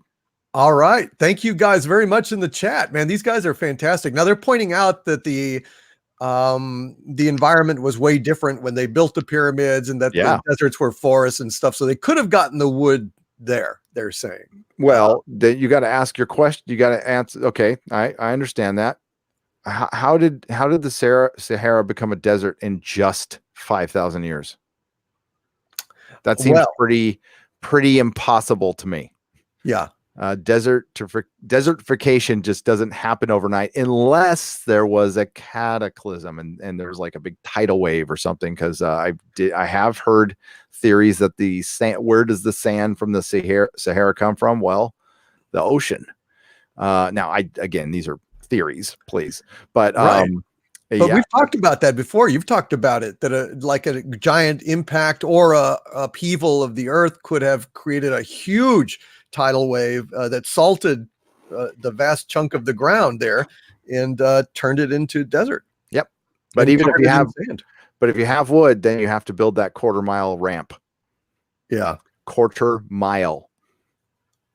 It's fucking crazy. Pretty freaking long for an ancient civilization that didn't have the wheel at the time. So I don't know. Good point. Good point.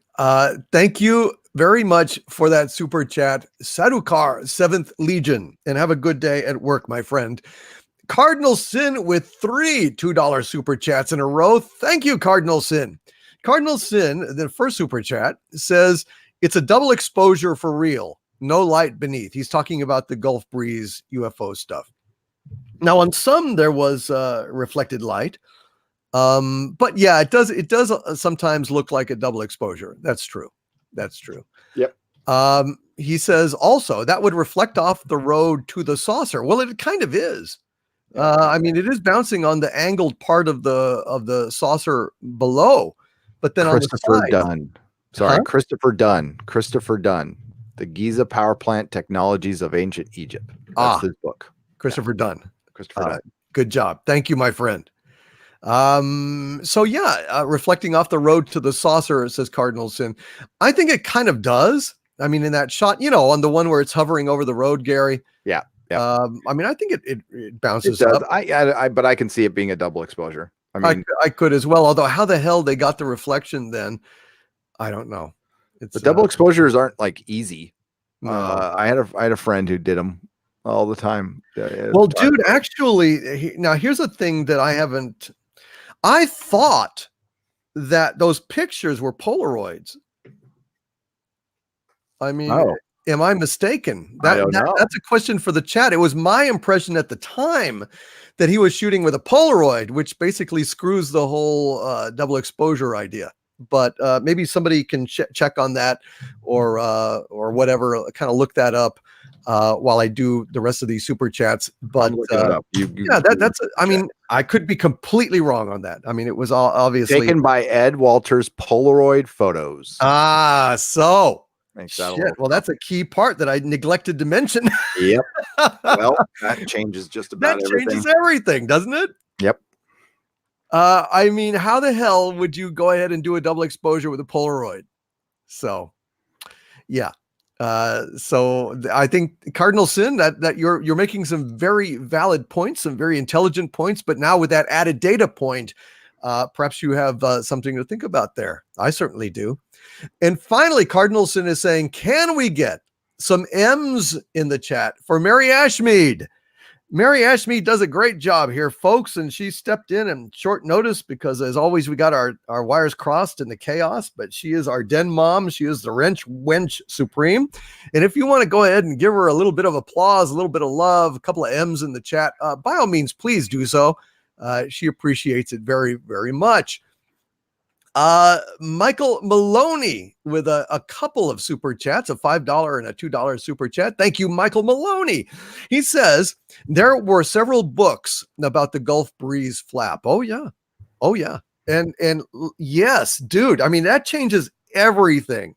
I forgot. I only just remembered when that question came up about the double exposure. Polaroid. And son of a bitch, it was Polaroid. So that right there is about as compelling a flip. And then when you've got a Polaroid, Gary, you've actually got something that's basically the negative. So, Maccabee was able to look at the actual goddamn Polaroids and be convinced that it was real. Yeah, I'm saying that I'm glad I voted real, and I think you might change your vote in light of that, or at least rethink it a little bit. I'll definitely rethink it. I rethink everything because that is interesting. That is very interesting. Michael Maloney, yeah, I think I might get a book on the Gulf Breeze flap. It's been years since I even thought about it, and yeah, boy, that little model is BS. I don't know. I'm really skeptical now of that. Really skeptical. I think it's a hoax. The model, I think it was planted. I think it's disinformation. Michael Maloney also mysteriously says, decorate with a $2 super chat. Michael, I don't know what you're decorate. Oh my. A hairdressing Dalek. Decorate. Your hair would look wonderful with this dye. Exfoliate. I am an esthetician. Yeah. Michael Maloney, I don't know what you meant by that, but we certainly got some good laughs out of it. So thank you for that, brother. He's one of my legionnaires, Gary. Michael Maloney. Great guy. Wicked Mugetsu with a $10 super chat. Hail Wicked Mugetsu says, hail Doomcock and Nerdrotic. I started watching you guys after Game of Thrones episode 3, but it seems like I was the only one that hated that mess. You were not alone. That right here, I can say in ExoZone, you are not alone if you hated Game of Thrones episode 3. I was apoplectic after that. I could not believe after all those fucking years that they had done that to us, that it was like so substandard in every possible way, including technically. My God, I still cannot believe it. It's like a dream. I literally, Gary, sometimes I think about it like rationally. And I cannot understand how this could possibly happen. It is the most disappointing pop culture moment of my life, I think, even worse than Lost. Way worse than Lost. No, it's the I mean, there was some conjecture on whether 6 Feet Under or what were worse endings. No, there was no more worse of an ending than for a show ever than Game of Thrones. It was the single worst ending to a TV show. It will never be equaled. It was a collapse that will never be equaled, and it gets you $20 million at Netflix. So what the hell do I know? But no, it's and it was not our intention. That's the thing, is when you and I mean, like, it was just kind of a willy-nilly thing we did. We're like, yeah, let's cover Game of Thrones. You know, I reached out to you. I'm like, yeah, join me on Game of Thrones, and you know, I'll do Expanse on your channel, and you know, we'll have a little fun reviewing it, and it'll be okay. And we'll go off and do our Captain Marvel videos. We did not expect for what happened to happen at all. I never thought it would get that bad. I thought it was bad. I did from season 7, but I didn't think it would get that bad. So I was shocked. And we were there. We were the first one. I mean, like, dude, we were like on right after it aired. And yeah, it was, what a trip. I still remember the tweets I sent you. I mean, we've got a record of it. We've got a real-time record of the tweets that I sent you. I was like, no kidding aside. I was just like, can we just go? Can we just go? Let's just get this the fuck over with. I just want to, I don't want to talk about this. Let's just go. You know, it was my fuck it, we'll do it live moment, Gary. Yep. I was so I was so angry. I was even dropping F-bombs. You were saying something, and my response was just F. Yes. F and F and F. Oh, I was so freaking mad. My wife, Mrs. Nerdrotic's like, are you okay? I'm all, no, I'm actually not okay right now. I am physically not okay. I've never been. Honestly, The Last Jedi was the last time I had that experience. It's like everything I've loved since I was a kid is being destroyed. And Game of Thrones was not, of course, I didn't love it from when I was a kid, but I've liked it for 8 years, but obsessively, not just like passively. Right. No, I bought everything. I spent hours, 3 o'clock in the morning on a night I'm supposed to go to work. I'm on the Wiki of Ice and Fire reading lore about the half hand. Or minor characters and learning speeches and learning the lore of the Targaryens and trying to find out the mystery of Valeria. And I loved it. And goddamn, it was like being punched in the balls twice. It was bad. It was bad. And great. It grew the channel. But yeah. And then their act afterwards.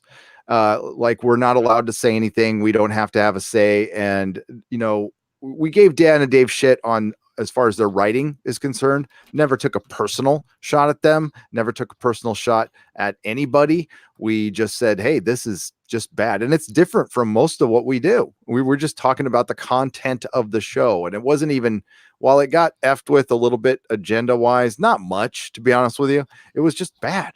And it was taking fans for granted. It was the worst case of it I've ever seen. They're just, they'll take whatever they, all they can talk about is, hey, we just had the biggest ratings in the world. Swell. Great. Swell. Everybody got to see you suck. Yeah.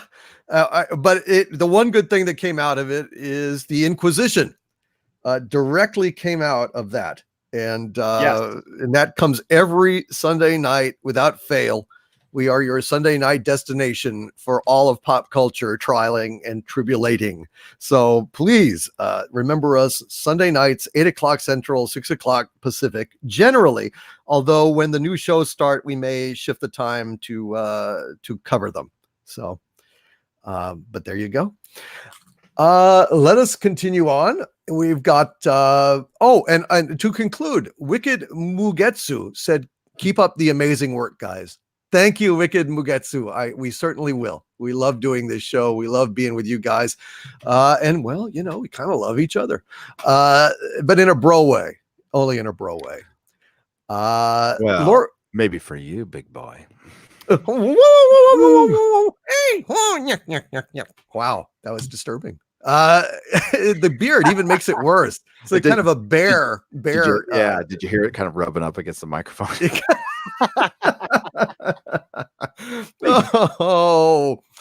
Oh wow. So you could have the Migo Nerdrotic figure with beard rubbing action.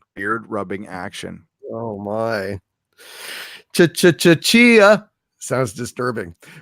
Which leads us to squarely to the next super chat, which is Mark C with a $5 super chat who anticipated us.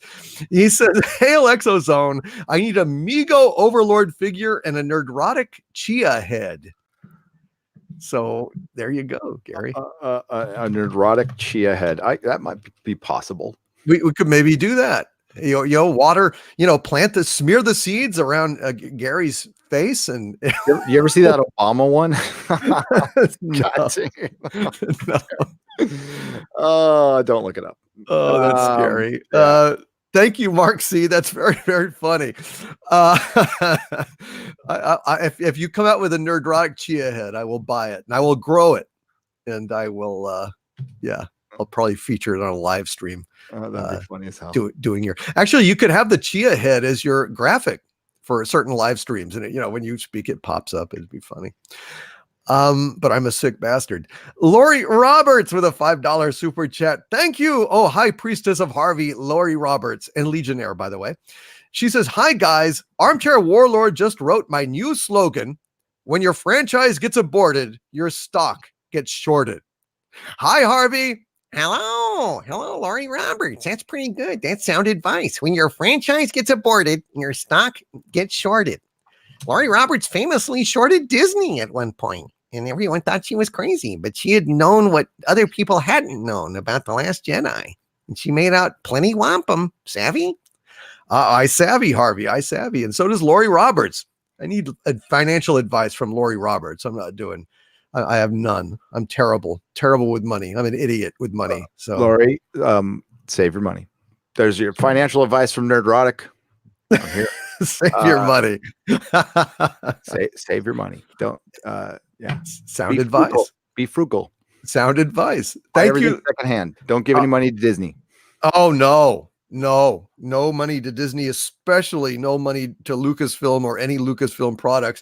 Boycott episode 9. Say 929. Without respect, we reject people. Without respect, we reject. Thank you, Lori.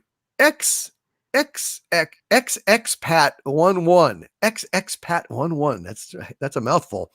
With a $5 super chat. Thank you, XXpat11. What about the rumor of Doctor Who moving to HBO streaming off BBC America? This has been going around YouTube past couple of days. I think that's true. Don't you think? That is a fact. Yep. It is in 2020. It will be moving to HBO Max, and that could definitely fund that.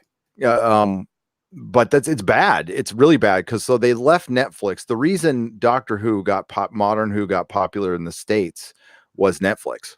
It was around the 50th anniversary, but it was David Tennant and Netflix. People were, right around the time when it dropped on Netflix, which was 2009, 10, something like that, maybe 11. That's when it went nuts here, and it was leading up to the 50th anniversary, and freaking Doctor Who was everywhere. You could buy toys. There's a drugstore that's on every corner in San Francisco. It's called Walgreens. I'm sure you guys have them some places. They had Doctor Who toys there. You could buy Doctor Who toys in Walgreens. That's nuts. You used to be able to buy them in Toys R Us. I had never seen them in Toys R Us ever. Usually had to go to a comic store or a specialty store to buy Doctor Who toys. They're in Barnes & Noble to this day. They're still in whatever Barnes & Nobles are left. You could still find some Doctor Who toys, but not that much. Yeah, it was huge. Then they moved to Amazon. I like Amazon, but it seemed to lose a little popularity. And the fact that you're not on Amazon or Netflix and you don't have your own streaming service, those are the two big ones. So going to HBO Max, which has a decent amount of subs, but you're going from a platform that had 140 million to what HBO probably has 40 million subscribers. I'll check. They might HBO subscriber count, and this is digital, not counting the cable packages and stuff like that. Oh no, they're way up there. So in addition to the US subscriber base, HBO distributes content to at least 150 countries with approximately, this is counting cable packages and everything, 140 million. So they're right up there with Netflix, but that's not digital. That's not HBO now. Mm-hmm. But they have the worldwide distribution. They have a leg up on Disney on that one, actually. Wow. It's pretty huge. Interesting. Yeah. Well, so there you go. I hear that TARDIS Zone is in the chat. But I'm not seeing where TARDIS Zone is, but if TARDIS Zone is lurking in the chat, welcome. That's very cool. Yeah, love to chat with them. Thundercats Ho with a £2 super chat. Thank you, Thundercats Ho. Says Big Finish classic Doctor Who audio toys sold out in hours.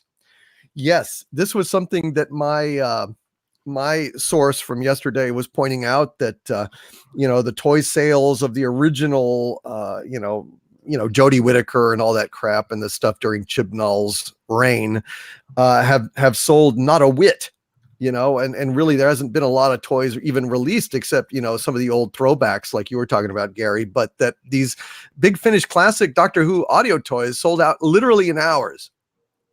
Oh, I bet. Yeah, I gotta find them on eBay.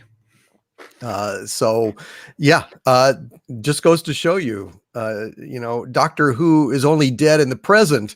In the past, it is thriving.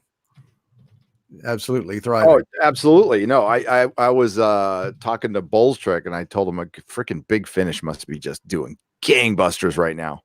They the Big Finish audio dramas, they must be doing great. Mm-hmm. I think so.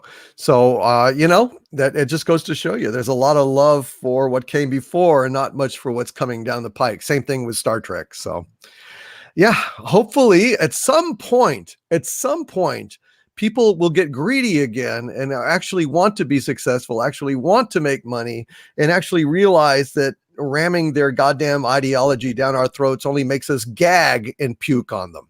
So that's all they get. Ram ideology, get puked. That's basically the only result that's going to happen. One Duncan Talks with a $2 super chat. Hail, One Duncan Talks, and thank you. He says, a female Dalek, they have no gender. Let's hope. Very succinctly put. Yep. That was part of the rumor that Chibnall was trying to push a female Dalek on the BBC for a New Year's special. And that's what we got. Not voiced that way, but it's shaped that way. I showed a picture on my live stream of it mirrored this picture of a woman in a Victorian dress. That's what it looked like, and it was attached to a female, a very strong one, by the way, who was able to swing a big old hammer, just like Jodie did in early episodes. There was tons of imagery of, it was so cringeworthy. It was so terrible stuff. Thank you, One Duncan Talks. Yes, I hope for change, but I think we're really, if we get change, it might likely be for the worst, but I think there's some awareness of what would make the audience happy. I think they just don't want to make the audience happy. So no. We'll see. Their agenda is so much more important to them than actually producing good art. Mm-hmm. Yes. Sadukar, 7th Legion. I'm sorry I missed this other super chat that you had laid down for £2. Says Tom Baker can turn from your friend to your enemy. Tom Baker had that otherworldly kind of mysterious quality that kind of defines, Neil Gaiman's Sandman, Morpheus and, mm-hmm. and kind of the gods in a sense. They were very capricious. You could not really judge them by human standards. And I think that the Doctor is ideally the same, which is why Clara endlessly lecturing and besting and saving was so repugnant, that this 20-something is better than a 1,000, 2,000-year-old Time Lord, however old he actually is. It was obscene. It was just absolutely obscene to me. It was a joke, and I could not stand it. So that's why I love Tom Baker. I thought he was, he's a kind of guy that you'd love to go adventuring with, but you might not come back. Nope. You might not come back. No, you might not. And he'd feel bad about it for about a minute, and then he would traipse off. Oh dear. Oh dear. Well, that hasn't worked out well for him. Jelly baby. Mark C with a $5 super chat. Thank you, Mark. He says, last night, my son and I finally got to say a proper goodbye to David Tennant's Doctor as Fathom Events ran The End of Time on the big screen. I missed that. Yeah, I did I not had see that freaking either. tickets too, and I missed it. Oh no! Yeah, What happened? I forgot. I looked up. I'm all, oh, it's this. I looked up this morning, going, oh, that was fracking yesterday or day before yesterday. Shit. Oh, God, I Vegas hate that. screwed me up. I know I'm bummed about it. I usually go to all of those things, but yep, they got my money though. How are they though? Are They're they good. They're really cool. No, it's really cool to see them in the theater, and you get like a little special edition thing at the end. And sometimes there's a live Q&A, and they used to do a premiere that they used to the last two 12th Doctor one premieres, they premiered at Fathom the next day, but you could go and see it in a theater, and then there'd be like a taped Q&A afterwards. Wow. Yeah. Nice. Very nice. So I'll have to check that out sometime. San Francisco is a very Doctor Who friendly town. There is a crap ton of Doctor Who fans here. There's a couple of clubs that meet up. I'm not part of them, but they do, because they probably like Jodie. But yeah. I mean, you know what? I was Doctor Who Central for a little while. My shop was, and it was fun. It was fun. I can't wait. I have a multi-region Blu-ray player, so I get all my, because the UK gets their stuff so much earlier than we do, and I can't wait to get my hands on some stuff here. I see the steel, but you guys get steel boxes for the Blu-rays. We don't. Yeah, all the good stuff. That sucks. It does suck, Wow. but there's no market for it over here anymore. There's no market for Blu-ray sales for Doctor Who, even steel box. There's not enough collectors that would buy it for them to even offer it over here now.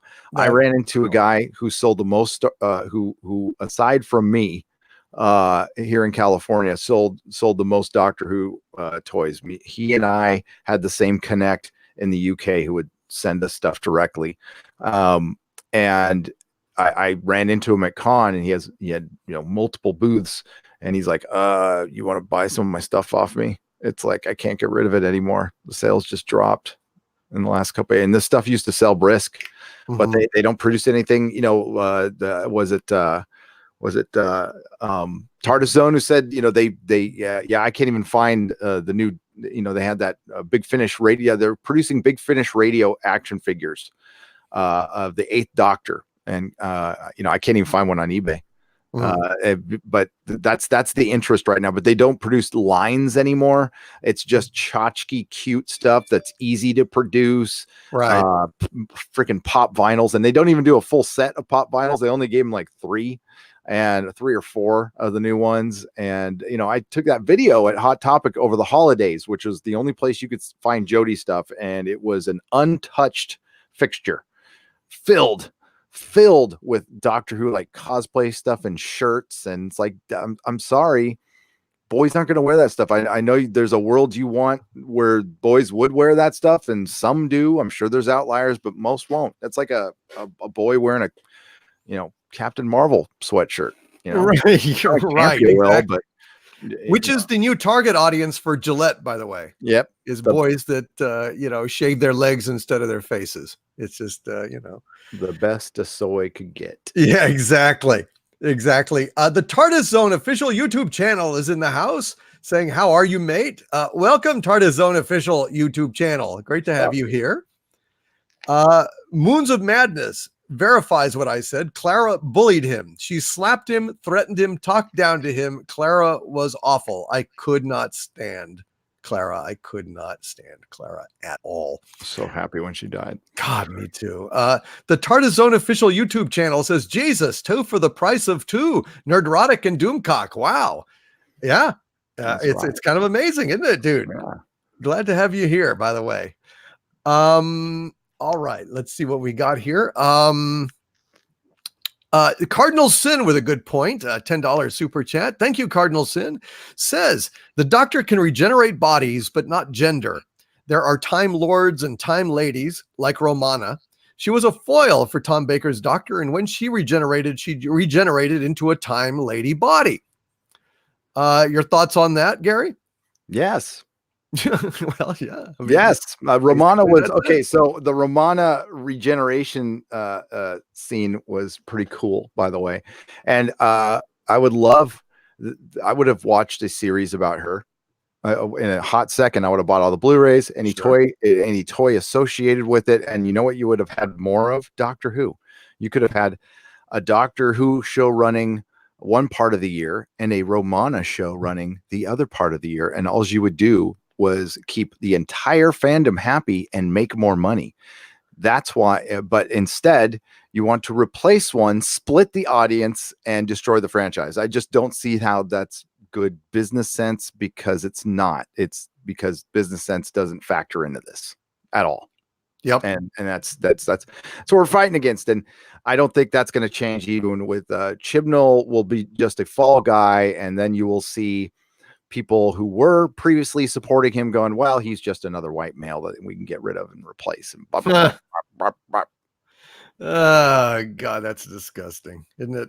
It's just disgusting. Racism is is ugly and sexism is ugly in all of its forms, including when it targets white males. I'm sorry. Yep. You know, it's just the height of hypocrisy to go ahead and say that there's some groups that you can discriminate against and not others.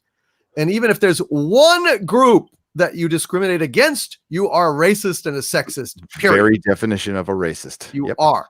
You are part of the problem, and you are not solving anything. You are just paying it forward. You're just paying it forward, because at some point there will be another out group that it will be okay to shit on. And how about we're just at the point where, I mean, I'm a supervillain and I'm saying this. How about we just all say that we're not going to shit on any groups anymore? How would that be? I think that basically would be wonderful. But I don't see it happening, because these people are pathetic and they are hypocrites. And they are racists and sexists. And I spit on them, because they're phonies. They're phonies. Posers. He's sick. Thank you, Cardinal Sin. Party Alm CV with 2 super chats in a row. Thank you, Party Alm CV-san. I was thinking about you the other day, as a matter of fact. Party Alm CV-san with a $4.99 super chat says, dramatic. This is a test. I am accepting this test to overcome my past. A person grows when they defeat their weaker self. Wouldn't you agree, Polnareff? I don't know which statement that is. I don't know who Polnareff is. So I guess I failed. Do you know who Polnareff is, Gary? No, but I can look it up. He's Googling it. I will read the next one from Party Alm CV-san, a little less perplexing, with a $1.99 super chat. Thank you, Party Alm CV-san. Says, glad I can listen today. Work's been crazy lately. Yeah, no kidding. No kidding, man. Jesus, this Hangouts thing is really giving me fits. From the Stardust Crusaders. Stardust Crusaders. Is it like a anime thing? I guess so. Yeah. You stumped me, Party CV-san. Very good. This is a test. I'm accepting this test to overcome my past. A person grows when they defeat their weaker self. Wouldn't you agree, Polnareff? I hope that was dramatic enough for you, Party CV-san, since I don't know what the hell I'm saying. I thank you for the super chats. Thank you for the education, and I will look into that, my friend. Mark C. with a $5 super chat again. Thank you, Mark C., one of my Legionnaires and a great friend, actually, Gary. And he says, do you think the Doctor Who rumor might expedite the rumored Tennant film? Also, the Tennant Who Blu-ray collection releases September 17th. The Doctor Who rumor might expedite the rumored Tennant film. I think that would the only problem. I'm sorry, I dropped my mouse. Mark C. Everybody wants that to happen, and it won't, because this was brought up before, and I did a video on it. And the person in charge of Doctor Who right now, unless he's fired, is Chris Chibnall, and that includes Torchwood. And he is the master of all right now until he gets replaced. And again, this would interfere with their agenda, because if they did a Tennant Torchwood movie, it would be utterly successful.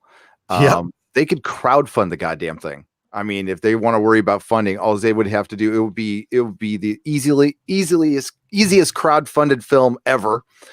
If you could crowdfund a Veronica Mars movie, you can crowdfund a Torchwood movie. Now, I doubt the BBC would do that. I'm just throwing it out there. But if they, they come out and say what people aren't interested in making it, that's BS. That is total BS. They are now more popular. They're more popular now than ever. And it would just overshadow anything Jody did. So that's why they wouldn't do it. Yeah, I agree. I would love it. Oh my God. I know. But David Tennant is a white male. White male. So yeah. Even though like my source was telling me that these things are being kicked around and they want to include him and stuff.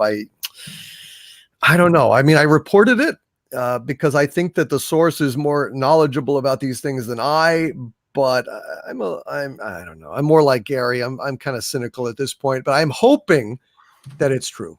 I'm hoping that some kind of sense somehow will prevail. But Tom Fink agrees with us. He says David Tennant crowdfunded Doctor Who movie. Shut up and take my money. I would be absolutely 100%. I'd be shouting that thing out every day on my channel. Yep. Absolutely.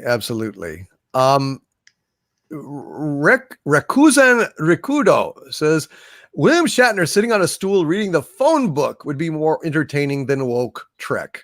100%. No doubt about it. But you'd have to pay him like $200 just to listen to one page of the phone book. He's very pricey. Shatner is very pricey. Mm-hmm. King Accurus with a $5 super chat says, use StreamYard. EVS was using it like a pro in no time the other night. Well, EVS is loaded. So EVS may have actually sprung for the, I don't know, $240 a year, fee to use StreamYards. I still think OBS is probably the way to go if I could just figure out how to get it to not lurch and eat up all the bandwidth in the world, Gary. I don't know. You said you were using it for so StreamYard or OBS? No, OBS. I'm using OBS on a Mac, so it's kind of my hamster is very tired. But my new computer, I had to spring for a new computer to get the things running properly. That was not something I planned to do, especially after a trip to Vegas. Oh man, I know it. Good thing I don't drink and gamble. Yeah. Well, King Accurus, one thing I was wanting to do is I was trying to install a virtual camera on here, but it wouldn't install. It was saying it needed all this updated shit. It wouldn't. So I'm going to keep working on it. If I do, then StreamYard might actually be a pretty easy solution because then I could go ahead and control the graphics a little better by just having a streaming virtual camera that I could put whatever graphic I wanted up. But we'll see. We'll see, King Accurus. Thank you for that. Jason Green with a $5 super chat. Hail Jason Green says, hail Overlord and Gary. Would Harvey like a Build-A-Bear? If you have a P.O. box, I'll gladly send him one, even if he wants to destroy us all. Harvey, would you like a Build-A-Bear? Is that like the guys that meet at the hotel and plot the fate of the world every year? No, you're thinking of Bilderberg. Oh. Build a bear? You mean like Build-A-Bears? The Build-A-Bears are controlling the Illuminati. They're turning all the salamanders gay. Yeah.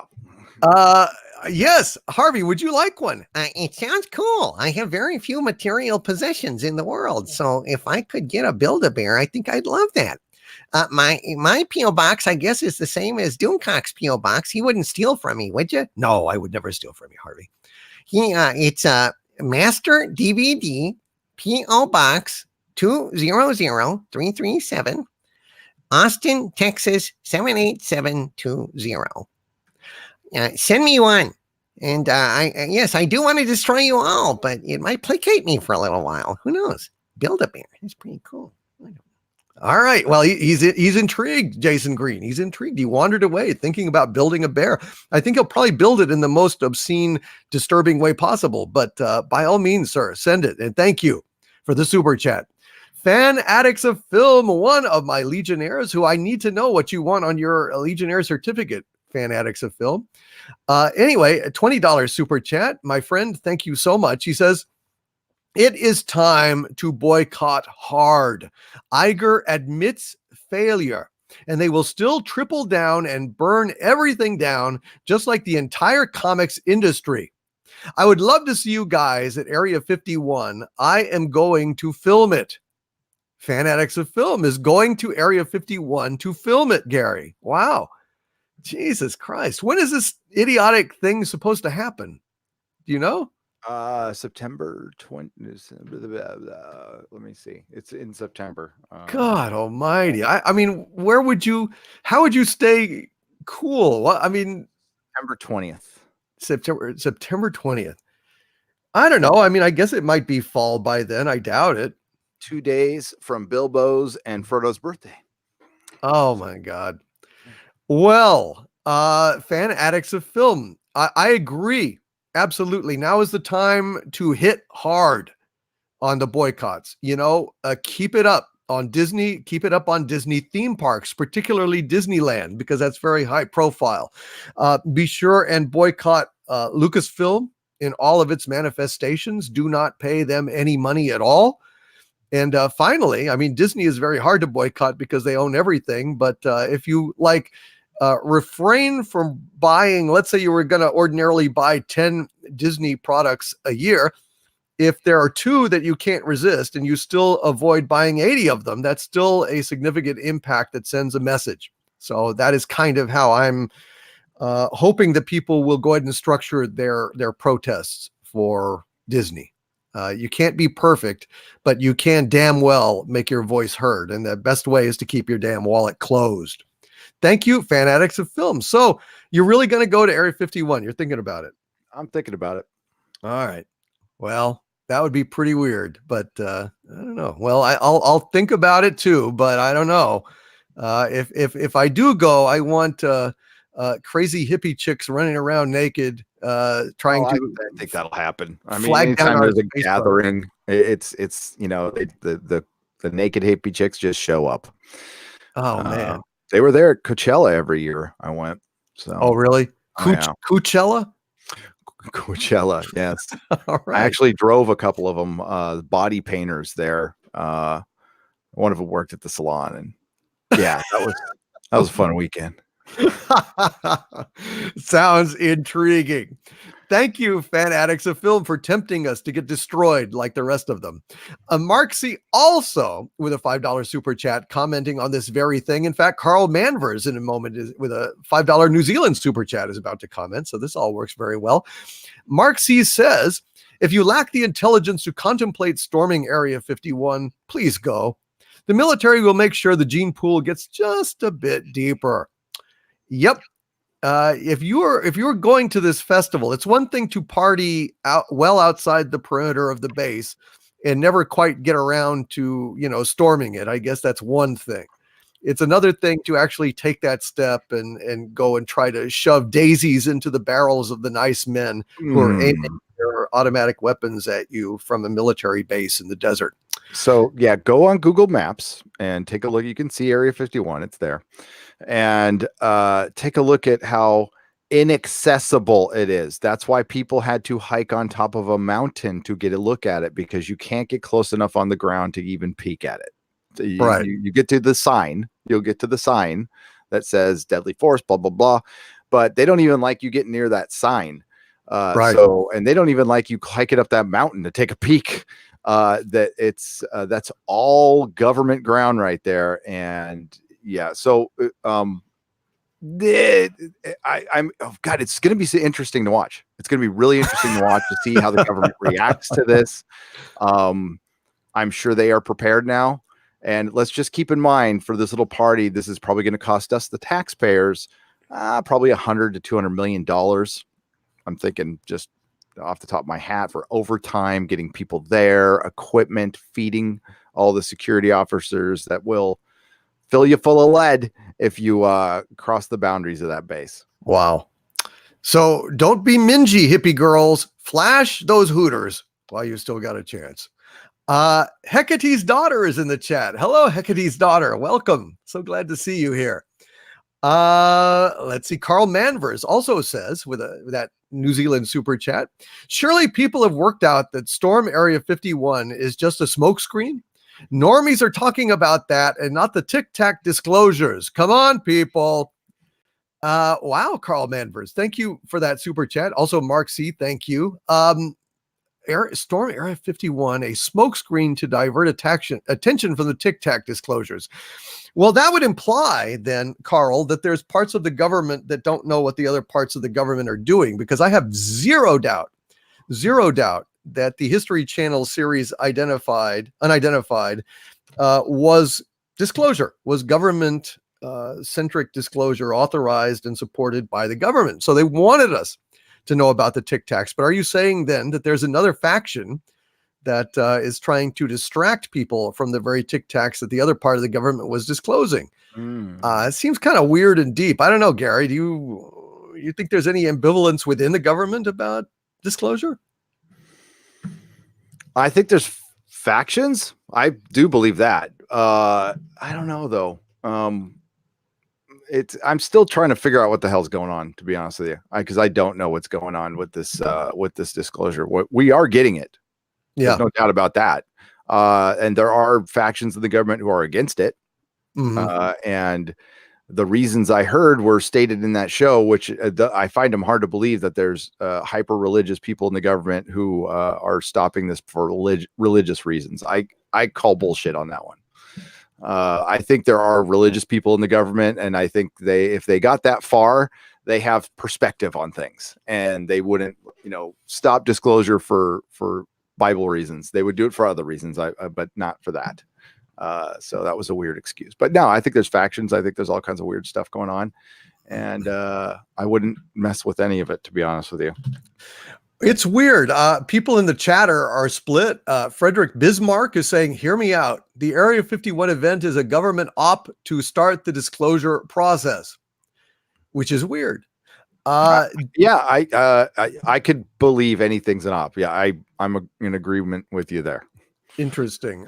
Jerry Harris says Area 51 raid is a test run by Facebook and Google to storm government facilities after the election next year. I don't think so. I don't know. Facebook and Google to storm government facilities after the election next year. What is a bunch of programmers and their little noodle arms are going to go out there and like what? No. Yeah, I don't know about that. Levitan 71 is just a cockeyed optimist. Levitan says, my money is on there are stands in the desert with military police there to give them water and a warning. That's sweet. I don't see that. Here's a glass of water and take a look at our gun. Yeah, I don't know. That would be very kindly. I would be actually very impressed if they did that, like actually showing some human concern and here's a little water now, turn away because we do not want to have to shoot you. I think that would be kind of sweet. And Carl Manvers also says mainstream media where I live talks about Storm 51 and zero mention of the Tic Tacs. Well, that might just be the stupid mainstream media in denial.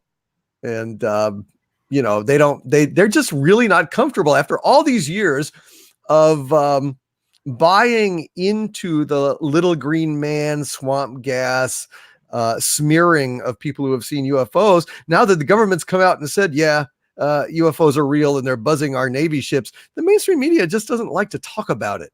They'd rather talk about, and here's all the weird hippies going to storm Area 51 and probably get shot. What kind of weather are they going to have, Tom? Well, there's a front coming. You know what I mean? They're much more comfortable examining that kind of crap than they are at the truth of disclosure, which they will not be. I mean, they've been participating in this brainwashing and this smearing for so long that they're just really uncomfortable talking about it. That's my take. That's why they're dinosaurs, and I mean, it's so old. I mean, by the day, that's the thing, is their irrelevancy grows every day. I don't know if irrelevancy can grow, but they're just dying. They're trying to compete with us, and YouTube is, putting them on the top of recommending, and people still don't go there. They're not going to go. I don't even go to my YouTube homepage. Does anybody even do that anymore? I go straight to my subscriptions. I don't even look at the homepage, because if you go to the homepage now, it's all mainstream media, some movies to rent, and then way in the bottom is what you recently watched, more from your subscriptions. I just bypass it. Yeah. Yes. By the way, Gary, Selena Kyle in the chat is offering to let us stay at her place if we go to Area 51. His place. His place. Yeah, that's SJW Mary Sue. I met him at the meetup. Cool dude. Actually, he used to live in my part of town and used to be a bouncer at a club I used to go to, which is weird. Small world back in the day. But yeah, but he is in the desert. In the high desert. In the high yeah, like really in the high desert. He's as high as you can get in the desert. Wow. Yeah. Sounds intriguing. We will have to we might I mean, if we did that, right, that might be something to take him up on. I mean, it might be a base of operation or something. Yeah. I don't know. Of course, I don't know. I don't want to get shot or abducted and get a government file on my ass. I don't know. Definitely don't want to get shot. You have to be a long way away, with binoculars and stuff like that. Yeah, I'm not interested in the actual storming. If somebody actually does that, I want no part of that. But being around, I am okay. And it's close to Vegas. I mean, come on. We can always go, okay, this is lame, boys. Let's go and girls. Let's go to Vegas. We had fun. And I think it would be in a castle. Yeah, I think it would be great to bring night vision goggles of the kind that reveal the strange and mysterious cloak things in the sky over Area 51. That would be fun. It would be. Oh yeah, God, they're expensive. They were selling some at Contact in the Desert for like $800 a pop. I'm like, what? Yeah, yeah, but boy, you do see some weird shit. You do. Oh, you do. I'm gonna, someday, maybe. Someday, but that's a little too expensive for my blood. Yeah, me too. That's a hell of a lot of money. Although recently Narutaki-kun, my Legionnaire and friend, Narutaki-kun, if you're out there listening, thank you, my friend. He sent me a pair of binoculars that are astronomy binoculars. Very powerful to look at the moon and stuff like that. Very sweet, nice guy. Yeah. I mean, it's not ultra infrared or any of that, but I mean, it's very cool. Yeah. Thank you, Narutaki-kun. I've been meaning to write you, but I don't actually know what your email is. Anyway, thank you. The Kelvington with a $5 super chat. Thank you. The Kelvington says, thanks for all this content. Love listening to the shows. You, the Kelvington, are the reason for our show. All of you who are in the chat are the heart of the show. Otherwise, it would just be me and Gary yakking at each other. Yeah, it would just not be the same thing. But you guys are the show. You guys are the best. And thank you for making the ExoZone and the Inquisition what it is. In fact, our channels, all of it, owe it to you. Thank you guys so much. You are the best chat on YouTube. God, our last Inquisition killed it, man. It's approaching 30,000 views, and yeah, it's rocked. Fantastic. Absolutely thrilled. Thank you, the Kelvington. DJM Voices with a $10 super chat and a very, very kind of nippy one. He says, hail the nipple zone. I don't know why some are treating Moffat's return for the next Doctor Who anniversary as a positive. His writing might not have buried the show, but he brought the shovels. That's an excellent point, DJM Voices. I was not a fan of Moffat's run. I think the only source of hope for Whovians is that Moffat, under Davies, wrote some of the best episodes. But I think he needed the overseeing and the wisdom of Russell T. Davies to save Moffat from his own worst excesses, basically turning it into a spastic, hyperactive kiddie story as opposed to Who. I could not stand Matt Smith's timey-wimey, fezzes are cool, bow ties are cool fucking take on the Doctor. Could not stand it. And I know Matt Smith is a perfectly fine actor. I've seen him in other things, but I couldn't stomach it, dude. What do you think? I liked Matt Smith. I thought the seasons 5 and 6 were fine. I liked them, but there's something happened to Moffat in 2012. He rage quit Twitter. He was accused of being a sexist. And I think something happened behind the scenes, is just purely my speculation. And he bent the knee to the BBC, and then his writing just got super agendized. And there was also a regime change in 2012, I believe. And I remember reading a blog post just warning that, oh, everything's going to go downhill, and whoever wrote that was right. I can't remember it at the time, but they were freaking 100% right, that everything changed at 2012, and that's when it started going downhill, and Moffat became a different writer. And honestly, it took me a while to realize this, but he's mystery box. He's freaking JJ Abrams. He's the UK JJ Abrams. If you look at his writing, and like how many, God, the king of the red herring. I mean, he set up so many cool mysteries that he didn't pay off. I loved, my favorite theory that never came true was Rory is the master. That would have been brilliant if they did that. That would have been so goddamn good. And they didn't do it. They just made Rory a moron. And there's times I liked him and stuff, but the Rory and Amy thing was pretty cool. I loved Amy Pond. Freaking loved Amy Pond as a companion. And but yeah, I liked Matt Smith's 5th and 6th season, and episodes of season 7. But honestly, I can't rewatch anything after that. There's some Capaldi stuff, that a couple things that are good, but that's it. Yeah, it just really went off the rails. And honestly, there's people who love Capaldi, and people in the UK will. I've said this before, and like, I like Capaldi. I think he would have been good with better writing, but he did not like take hold over here. Like, people were not into him largely. I mean, all those new fans you got with David Tennant and Matt Smith bailed when Capaldi came in. Well, I've said this many times. I thought that Capaldi could have been absolutely fantastic if he'd been written right. I think he would have been maybe one of the best doctors of all time. Could not agree more. But he should not have been a dupe and a clown for Clara. He should have been just epitomize that ruthless, mysterious quality that the doctor should have. Ideally, he could have been a scary doctor, just a little bit started with, and he was a different doctor every time he came back. Yeah, he was rock and roll doctor, and it's like, what the fuck? I mean, like, no, that dark doctor, I was kind of into it, and they just didn't follow through on it. And yeah, it was like there was 1,000 years in between each season that we missed, and he turned into a different doctor. I'm like, what the hell's going on? And Matt Smith did that too after Amy. And they did put, that's another thing I didn't like Moffat, is adding to his age so heavily between seasons off screen. Like, he comes back and I'm now, 1,100 years old. What? What the hell? For Tennant, for Tennant was only doctor for, well, he always lies about his age, but he was in the 900s, and then it just jumped after a couple years of Matt Smith. And then he did Matt Smith's last episode. He'd been in that town for like 300 years, and it's like, oh god, yeah, completely lost me. Terrible shit. Thank you, DJM Voices and the Nipple Zone. Very disturbing. I hope to take care of that maybe by the next stream. I think we should put by tomorrow, like real nipples in there. Just pop them in there. Pop in the but they're male nipples, YouTube, so you can't hairy male nipples. Yes, exactly. Hairy male nipples. I hope to have it sorted by tomorrow. Tomorrow, I hit 40,000 subscribers. And so I'll do a little bit of a celebratory live stream tomorrow.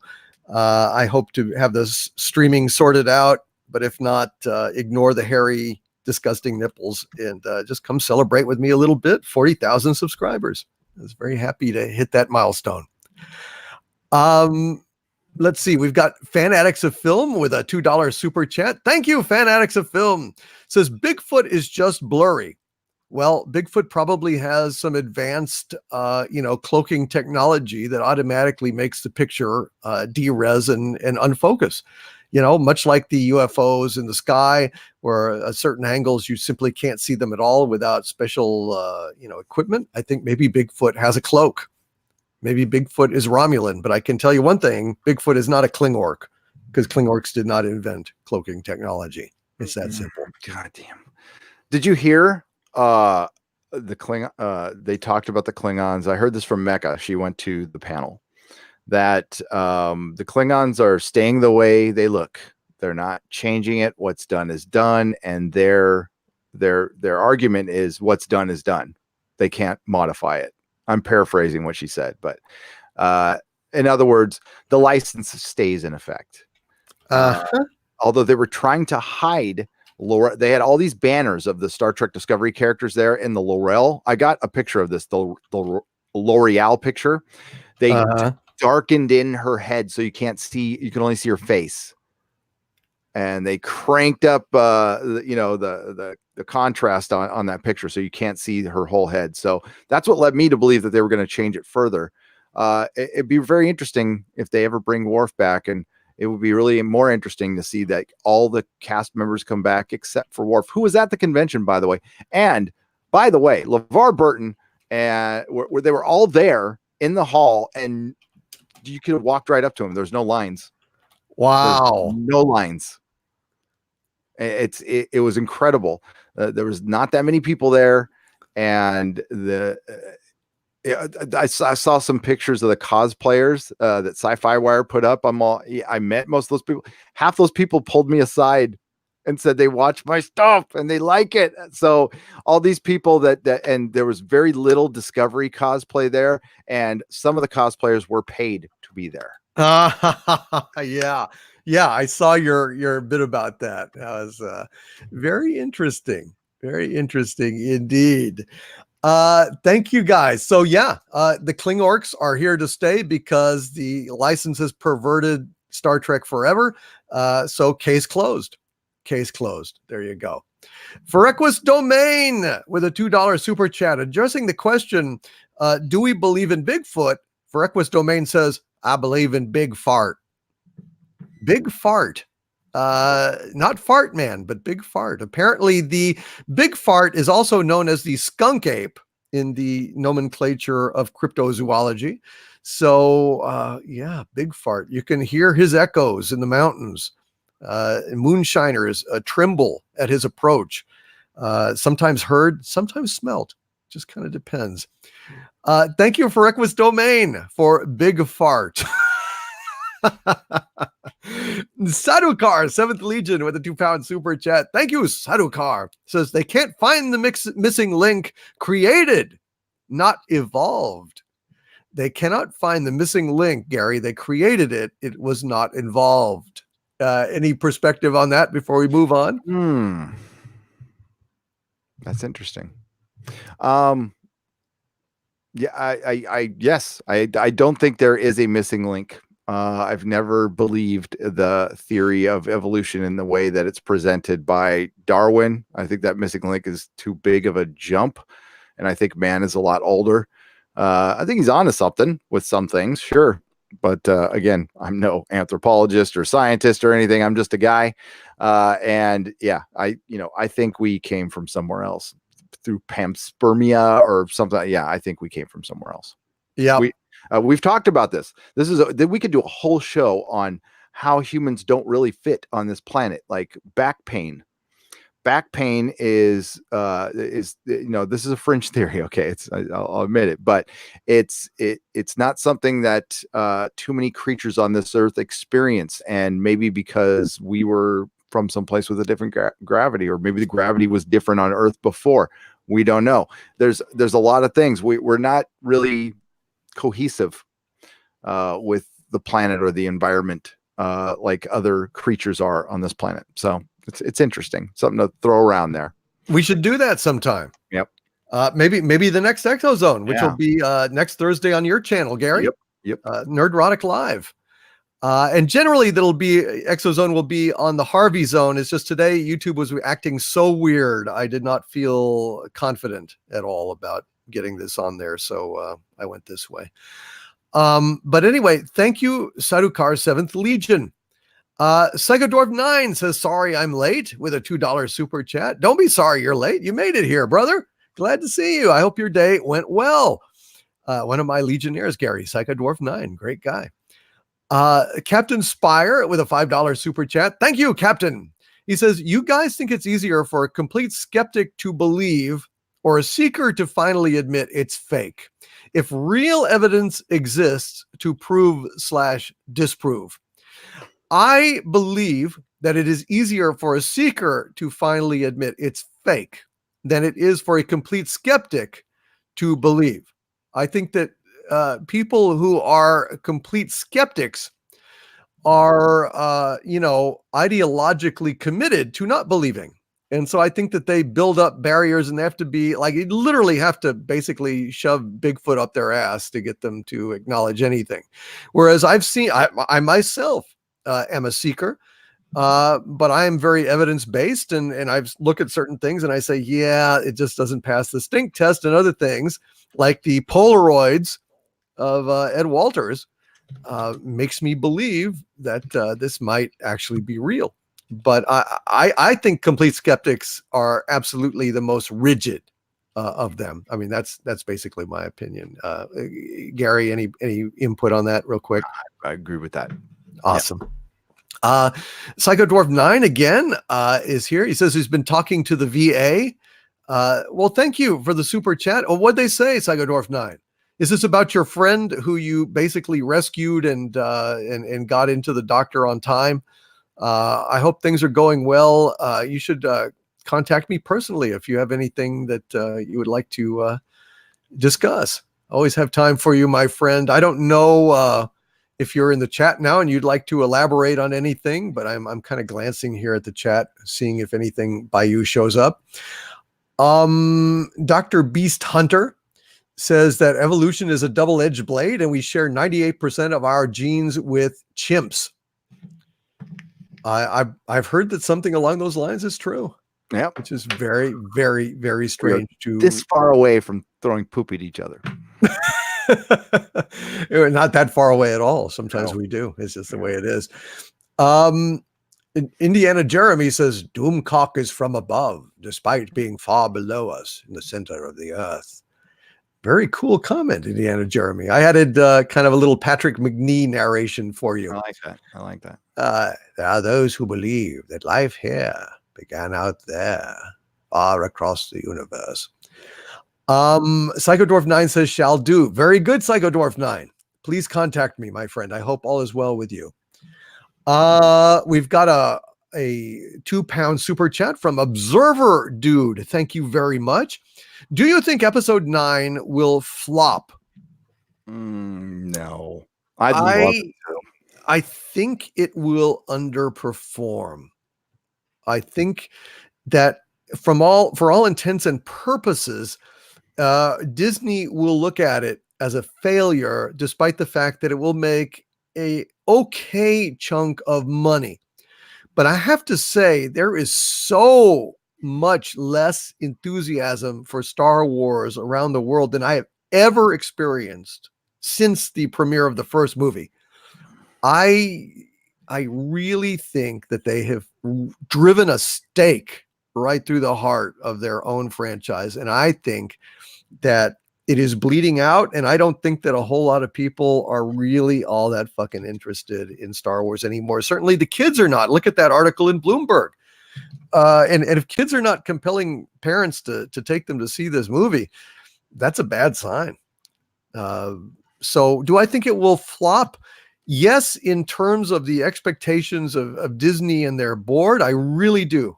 I really do. But in terms of just an ordinary movie, that's a tough call. I really don't know. But I do know there's a vast gulf of enthusiasm out there for this crap. And it makes me very happy. Please boycott episode 9. They deserve it for calling us racist, sexist, and evil in one case. Lorne with a £5 super chat. Thank you, Lorne. Says, where do you guys stand on the Fruit of the Loom Mandela effect? I've heard something about that Fruit of the Loom changed or something. Do you know anything about that, Gary, at all? No. I have heard of that before, but I have can't too. remember it. Mandela. But I have not. I can't recall. I think it's something to do with the there weren't a particular fruit in the original Fruit of the Loom, but now there is, or it's gone, and vice versa. Something along those lines. The Mandela effect is very real. I've personally experienced it a number of times. It's like a time slip. It's like a reality inversion. it's like there's a little glitch in the matrix that you notice that nobody else notices. I think basically that you kind of sidestep into a parallel universe that is maybe retrograde in some regard. You know, that it just, it lacks certain features. All of them do. I mean, you know, usually as we do actions that split off alternate realities, that alternate reality that we split off is so minuscule in its difference that it's imperceptible to us. However, I think every once in a while there's a glitch, and the branching skips over a whole bunch of parallel universes and puts you into one where, you know, The Wait was not the song in The Big Lebowski, even though I know it was. I know it was without a shadow of a fucking doubt. I know it because I was not a big fan of The Wait until I saw it in the movie. I mean, that's what really made me, God, I got to get that song, because the dude flying through the air with the bowling ball and I walk into Nazareth was just like unforgettable, but it was not the song. Parallel universe. Yep, it happens. I'm still trying to remember that. And I gave you my Chris Squire story, so yeah, it's happened to me, and I think and we certainly could travel in and out of realities at all time. We could have shifted one during this show. Oh yeah, definitely. Oh, we are constantly spinning them off with every single action, where I look left instead of looking right, or if I reach for my glass of bourbon instead of the mouse. Parallel universes, just I mean, on the quantum level, every quantum event is splitting off a parallel universe in one version of the theory anyway. I don't know this as fact, but it feels right to me, and it seems like it accords with it kind of explains a lot of weirdness and phenomena that otherwise would be inexplicable. So I believe it. Yep. Peter Davison with four mysterious super chats. And I'll just read them, Gary. One is Australian $5 super chat. He asks, "Are you both behaving?" Never. The way you said that, and the way you said earlier about the beard tickling I don't know. I think there's something happening. I think that now that we've got the boobies of Pain and Delight on the screen instead of Nerdrotic's camera, he can be up to all sorts of shenanigans and monkey shines that he ordinarily is not. So Peter Davison, he may be splitting off parallel universes with pants and without. I don't know. Splitting off pants. You never know. Yeah. Infinite variations of Gary. Very disturbing. Peter Davison says, "Sound, please," with an Australian super chat. Now that's inexplicable. Has anybody? I haven't heard anyone complaining about we're cutting out or anything. I mean, No, yeah, it's sorry. Yeah. Sound, please. All right. How's that for a sound, Peter? I hope that worked for you. Peter Davison with another Australian super chat of $5. Peter, you're very generous, dude. Thank you. Inexplicable, but generous. And he says, "No, I didn't mean that. I meant, are they both up to no monkey business?" Well, that doesn't really clarify. What monkey business could I be up to? Could I have a comely nymphette under the desk, whiling away my time as I broadcast? No, but I've thought about it, and I've had some volunteers. So, in the future, if I have a interesting live stream where I'm a little less or more articulate than normal, monkey business, Peter, monkey business. Monkey business. Also, Peter, with another Australian $5 super chat, says, "You will believe in the moon. Remember the cult led by Richard Dawkins?" Now, was Richard Dawkins the guy that he wasn't the guy that told everyone that they needed to drink the Kool-Aid and go to bed and they'd be taken by a UFO riding behind Hale Bopp? Richard Dawkins cult. I'm going to look that up and see. Because I don't offhand remember that. It might be the BBC and Everybody Lives in London. Just kidding. Cult of Richard Dawkins. Yeah. Richard Dawkins. I'm trying to see what his very he's skeptic. Yeah, I know he's over in the he's a lot of people love him and hate him. The bizarre and costly cult of Richard Dawkins. So it's like a church without the good bits. Membership starts from $85 a month. Oh dear. Oh dear. He's apparently, according to this article in the Spectator, he is running some kind of religious shenanigans or something. I'm trying to kind of see what the deal is. The Richard Dawkins Foundation for Reason and Science Personalities. So it's a science, the religion of science, something like that. The $85 a month just touches the hem of rationality. You start out that way, but then you pass through successively more expensive Darwin circles, evolution circles, and you attain the innermost circle, which is $100,000 a year, at which point he gets to have a private breakfast or lunch with Richard Dawkins. Oh boy. Can I pay not to have that? Yeah, I already don't have that, and I feel like a rich man. So I'm gonna leave that alone. I'm gonna leave that status quo be. So thank you. Oh, is Cardinal Sin with another super chat here is explaining he's referring to Shatner's "Now Behave." So when he told me to behave, that's what Cardinal Sin was saying. Are you behaving? Yes, I have not hassled Mr. Shatner in the slightest, not in the slightest. So, yeah, I am behaving. Thank you for explaining that, Peter Davis, and you're quite correct. I don't know if Gary's behaving, but I am. And thank you for all of those super chats, my friend. You are awesome, brother. Loquacious Primate with a $2 super chat. Hail, Loquacious One. He says, what do you think about the Fresno Walkers footage? You've seen that, Gary, haven't you? The Fresno Walkers. No. I think it was these weird, bizarre shapes walking across the countryside that were captured on video. Extremely bizarre. Personally, I've seen that. Yeah. Personally, I think that it's guys in costumes. Yeah. Myself, I think that contorted just the right way, they could maneuver that way. Do you concur?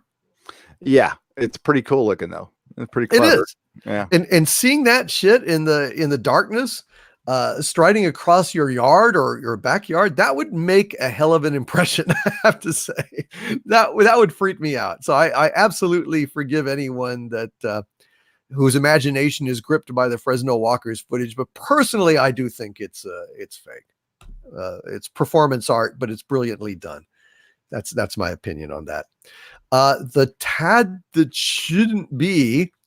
With a $10 super chat. Thank you, that Tad shouldn't be. Says the moon is not between the sun and the earth.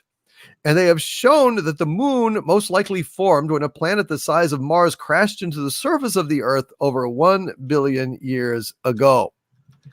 The sun is not between the sun and the earth? I don't know what that means, my friend. I mean, certainly the moon is closer to the earth than the sun. So, I mean, it's not perpetually between the earth and the sun, but it lies between them, I think.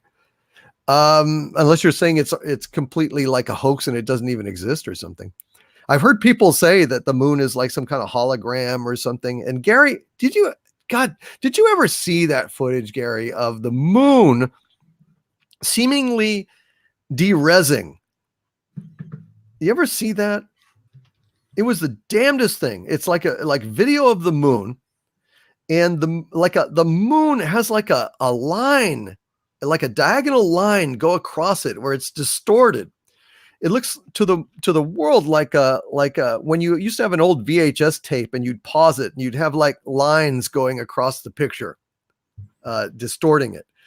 They had a footage of the moon in the sky with that kind of distortion going over it, but only the moon, not the whole of the sky. So it wasn't like a video artifact. It was apparently like an artifact of the moon. Huh, I have not seen that. I'm looking for it, but it was actually, dude, it was actually blocked. I mean, it was footage that a guy put on his UFO. Oh yeah, I heard about this. Yes, and his channel got zapped. I mean, not just demonetized, like zapped, and the footage was suppressed. I remember seeing the footage on Twitter, and Yes. it like derezzed, and it looked like something hit it. It was weird. It was very weird, and only that. It was not like the rest of the video or the sky, just the moon. So I don't know. It's very weird, dude. It's very weird. But assuming that it is not some kind of hologram or projection, the moon most likely formed when a planet the size of Mars crashed into the surface of the Earth over 1 billion years ago. I just don't buy that, man. I don't buy that, because the moon apparently is hollow, largely hollow. I mean, this is something NASA even acknowledges, that when they have impacts on the moon, the thing rings like a bell for hours. Yeah. And you're not going to have a clump of rock cast off from the Earth form into a hollow sphere like that. And also, its orbit is extremely peculiar, because that one face always faces the Earth. What that would have to be placed. I don't think there's any other satellite that we know of that does that. Is there? I don't think so. No. There are so many bizarre things about the moon. The fact that it is the perfect size to eclipse the sun at exactly the right distance to perfectly eclipse the sun. It's just bizarre. Yes, and impossible and weird and everything else. Yeah. And it doesn't make any sense. Yeah, I'm passionate about the moon. Yeah, we need to like a time where I can like study up on it and stuff, and we can do it like another moon episode. I know we've done one before, but we should do that. We should both really study it and hit it hard, and stay on target, and just do a special on the moon, because it's the most incredible. It's the most incredible thing in the world and in the universe, in my opinion. It's just. It's a magical thing to me, because when I think about it, and I look up at the sky at the moon, it's the same moon that Jesus Christ looked at. It's the same moon that Caesar looked at. All human eyes throughout history that have had sight have looked on that object. And that's the only object in the universe that you could say that about. I can't imagine a sighted person going through his life not looking at the moon. And that to me is an incredibly romantic and mystical thing. Aside from all the anomalies of the moon, I find that magical. yeah. It touches me. It touches me when I think about that. The great people of history, Siddhartha, the Buddha, looked up there. Yeah. You know, it's wow. It blows my mind. June Wong has a unique perspective on the moon and a $2 super chat. Thank you, June. He says, maybe at the center of the moon resides Mooncock. Yeah. Mooncock. Oh, God. Mictor Man Mooncock. Well, if you believe that there's a cock in the moon, thank you, June Wong, for elevating the conversation. Psychodwarf 9 with an interesting point, a $2 super chat. Psychodwarf 9 says the Sphinx has water erosion. You know a lot about Egyptology, Gary. Is that true, or is that just wind erosion? No, the Sphinx has water erosion, and it's irrefutable. It comes from Dr. Robert Schoch, and with the work he did with Anthony West. And Robert Schoch initially said what the Sphinx is believed to be what, 6,000 years old, 4,000 years old. He originally said it was 12,000 years old. Now he thinks it's older.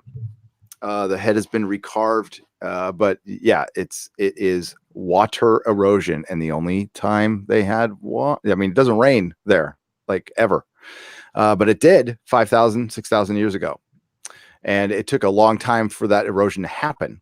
So the enclosure is just, yeah, it's just all around it.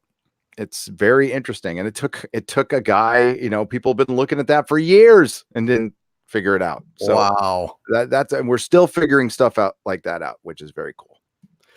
That is very cool. Muzzle Velocity has a very learned comment in the chat. He says the moon facing the Earth is called tidal locking, and it happens with every satellite of sufficient size to its parent planet over enough time. Moons that are not yet that way will be one day. Interesting. That's very interesting. Solar Numb Tinker says it is an awesome hunk of rock, though. But did you know the moon is not evenly distributed in mass, so you cannot maintain a stable orbit without constant corrections or doing a very weird orbit? So it's making constant corrections then? Well, that would seem to indicate why it's got some kind of gyroscope in the center or something. Huh? Oh, that's weird. That's possible. Max Relax says God is playing pool. The moon is the white ball, and we are the number 14 green ball. Black hole in the corner. Shit. I hope he misses. I hope he misses.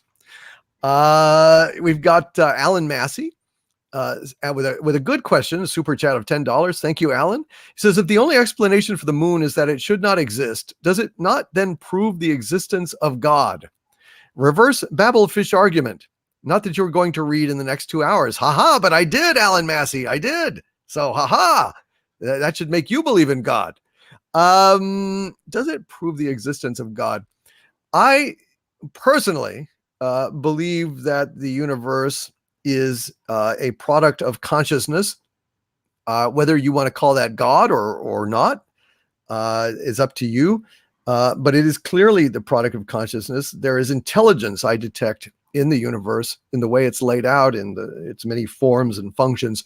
So I do think that this is not a dumb cosmos like they try to make with the purely mechanical, depiction of science. I think there's a lot more going on in many more dimensions than we will ever be able to comprehend. Oh, yeah, definitely.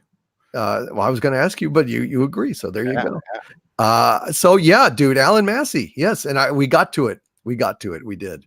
Party I'm CV San says the Sahara has been a desert for a few million years. Yeah, I guess so. Million years? Well, I mean, not around, maybe, but not around Giza. Not around Giza. It used to be very wet. There's trees, rivers. Yeah, 5,000 years ago. That's what they say. 5,000 years. 5,000 years ago. CV San. So, but he's saying a million, and I agree with that. I don't think it could. It's something that it turns into a desert in 5,000 years. Something had to happen, like a cataclysm, meteor. Yeah. Giant tidal wave, something. Well, you made an excellent case for that in another ExoZone, where you were like even laying out like the pattern of dispersal and looking at the craters and stuff. I mean, you did a great job. I was pretty much convinced that you'd cracked it. Yeah, I think some kind of cataclysm happened, slapped a whole lot of sand and salt across a big chunk of the earth, and hence we have deserts. Yeah. Because the topology used to be very, very different. Party CB, thank you very much for the super chat of $1.99. Peter Davison and Alan Massey, both with $2 super chats, just typing out M. Sending out a little love for Mary Ashmead, our very own wrench wench extraordinaire. Thank you. Thank you, Peter Davison and Alan Massey, for those shout outs to Mary. She is awesome. I agree. Armchair Warlord with some breaking news. A $5 super chat. Thank you, Armchair Lord. He says, have you heard about the rocket explosion in northern Russia today? No. 2 dead, radiation spiked nearby, and they closed down shipping. Nuclear engine?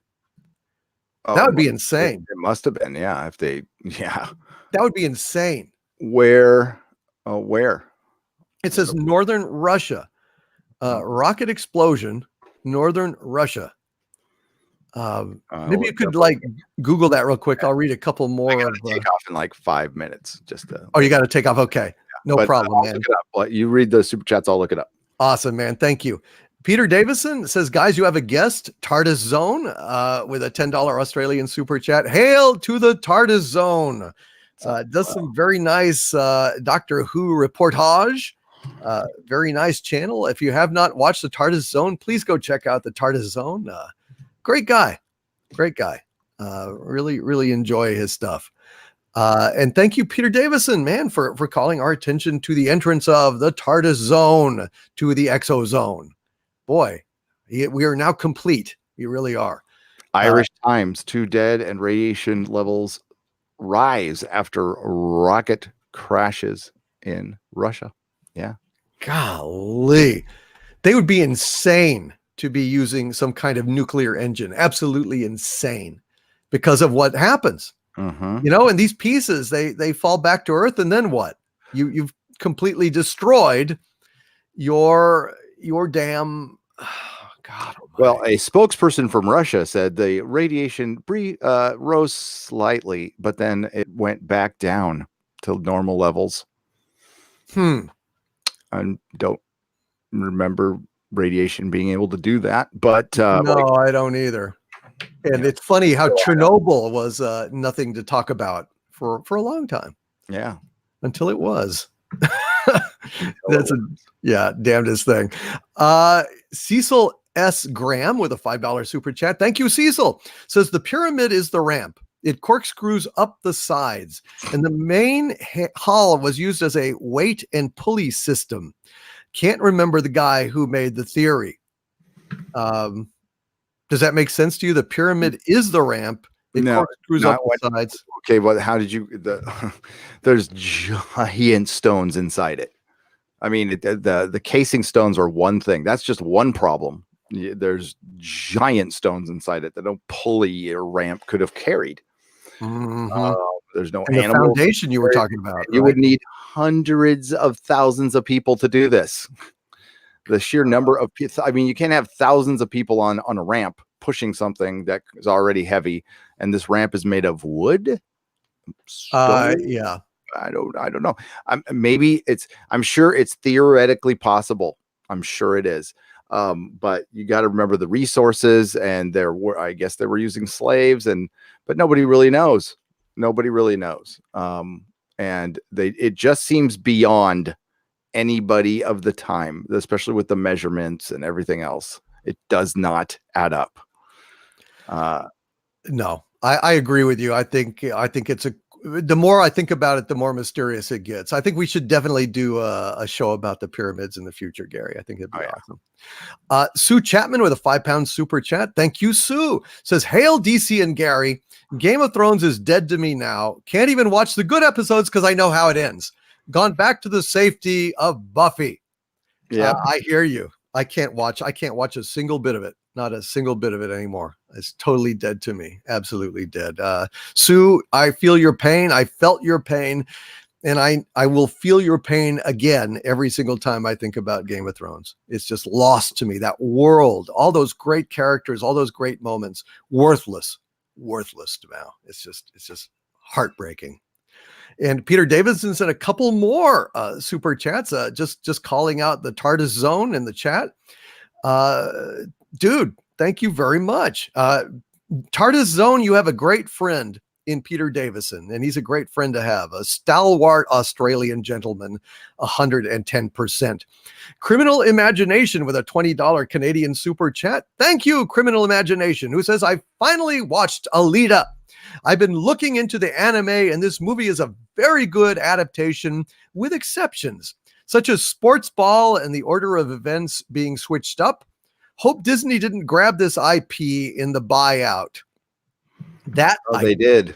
They did. They did. I mean, yeah, it's Fox, right? So unless James Cameron had retained some kind of rights or something.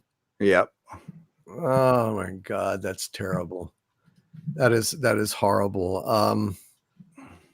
Well, So much for Alita too, huh? Well, we'll see. I hope so. I certainly hope so. I think Disney would. They were never friendly towards Alita, so I'm very skeptical. Gary, you have to go. Would you like to plug your channel or anything else? Oh yeah, just go over to Nerd Erotic if you'd like. If you like to subscribe, check it out. I do stuff. I talk about Doctor Who, talk about Star Trek. Yeah, that's it though. I'm gonna be doing another live stream later tonight, and then more tomorrow, and then yeah, I'm not putting up any videos today until this view count thing gets freaking figured out. It usually takes a day, so I'm gonna any videos will be tomorrow. So yeah, that's it. Yeah, I gotta save my strength and do some more. God dang. Yeah. Hey. Wow. I've been going. Yeah, it's and I did one yesterday too. It's and I'm supposed to guest on another one this weekend. So, and I've got some things in the works, and we'll try to get you involved if you have the time. Cool. So, yeah. All right. Well, good luck, dude. Why, thank you, sir. And thank you for having me on as always. And hail the Doom chat. You guys are brilliant.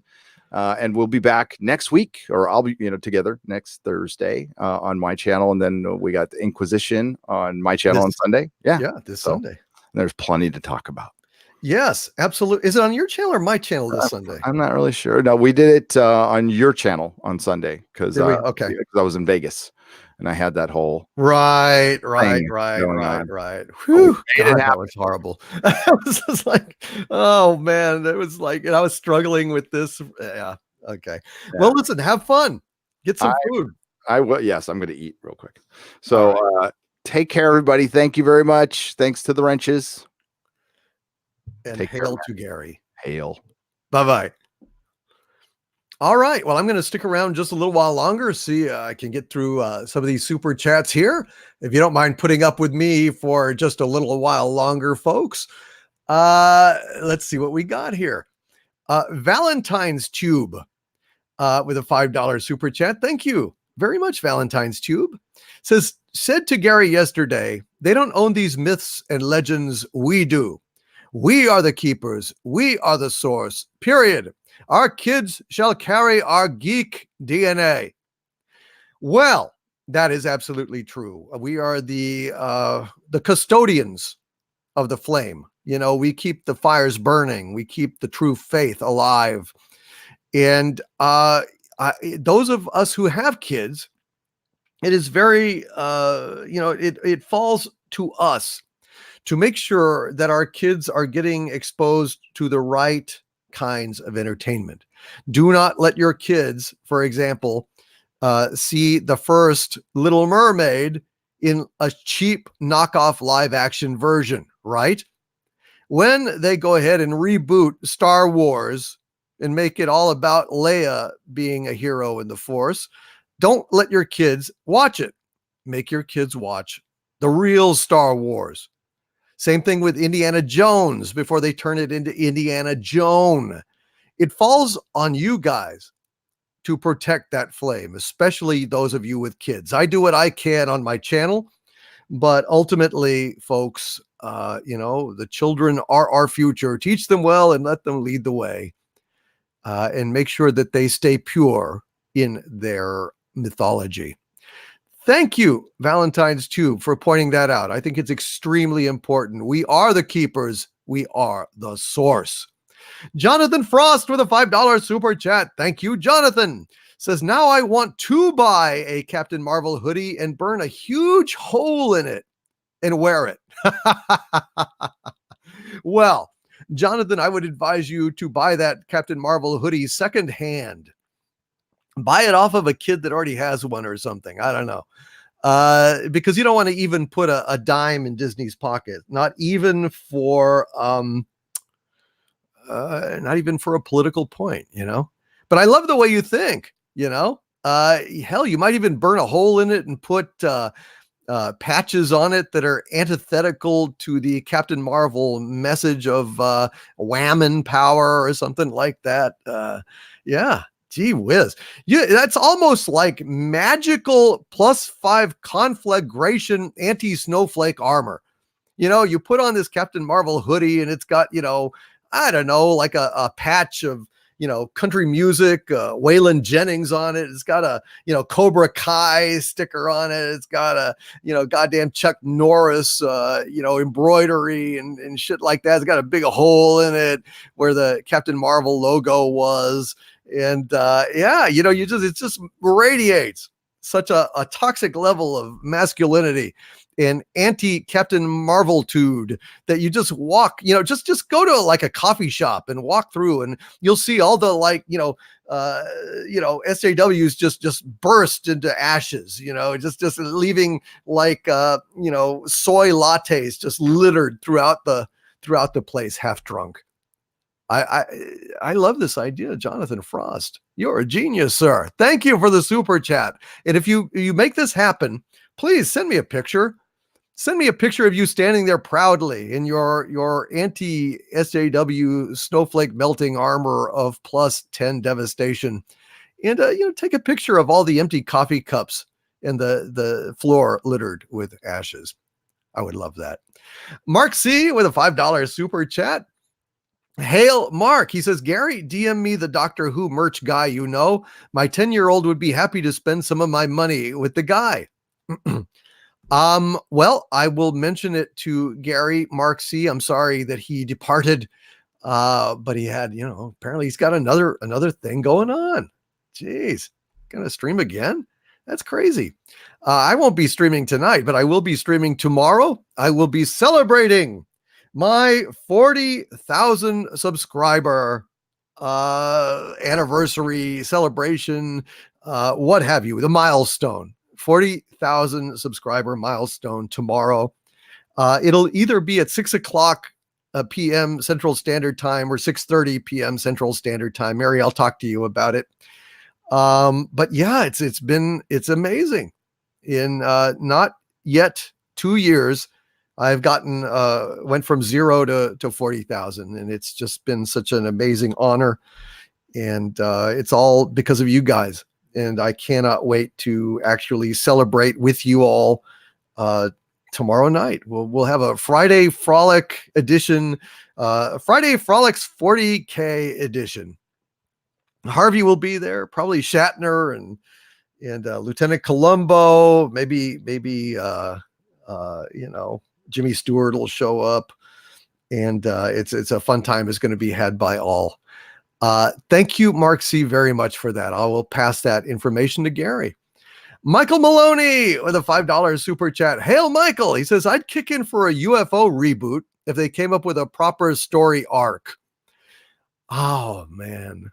If they did a UFO reboot, Michael Maloney, what he's talking about, I think, is the British series from the late 60s by Jerry Anderson. UFO, fantastic. Shadow Command with moon base and interceptors and, SID, Space Intruder Detector, and the Skydiver, the mobiles, all these like this just elaborate infrastructure of planetary defense against UFOs that were coming to Earth. The effects were incredible. They had girls on the moon in purple wigs. That was super hot in silver spacesuits. Man, and the music was fantastic.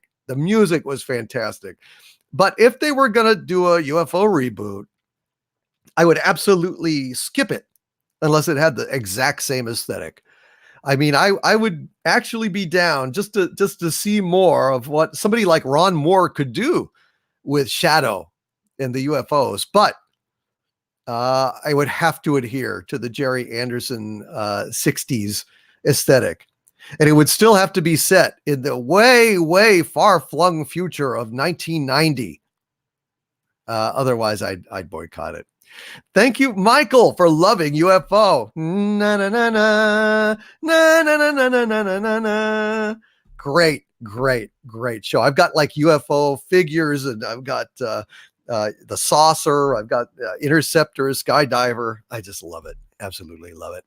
Lori Roberts with a $5 super chat and a message for her liege, Harvey Cthulhu. What, for me? Hey, Laurie, it's good to see you. Ha cha cha cha. Laurie, You say it's go time, Harvey. It's go time? Oh. I will eBay air they come ooze day they. That's pig Latin for you'll be there Tuesday. Where? I've said too much. Lori, God damn it. You better not be planning to go ahead and break Harvey out of that containment field. Look, I'm celebrating my 40,000 subscriber milestone, and I don't really want the world to end before I have a chance to celebrate with you guys. So cut it out. Ixnay on the Harvey Hay Scape EA. I don't know if I did that right. Hail Lori Roberts. You are one whack legionnaire. I don't know why you have this death wish. I don't know why you have this Harvey Cthulhu obsession. Hey, lay off my follower. She's the high priestess of Harvey, and she's gonna stay that way, buddy. Quit screwing around.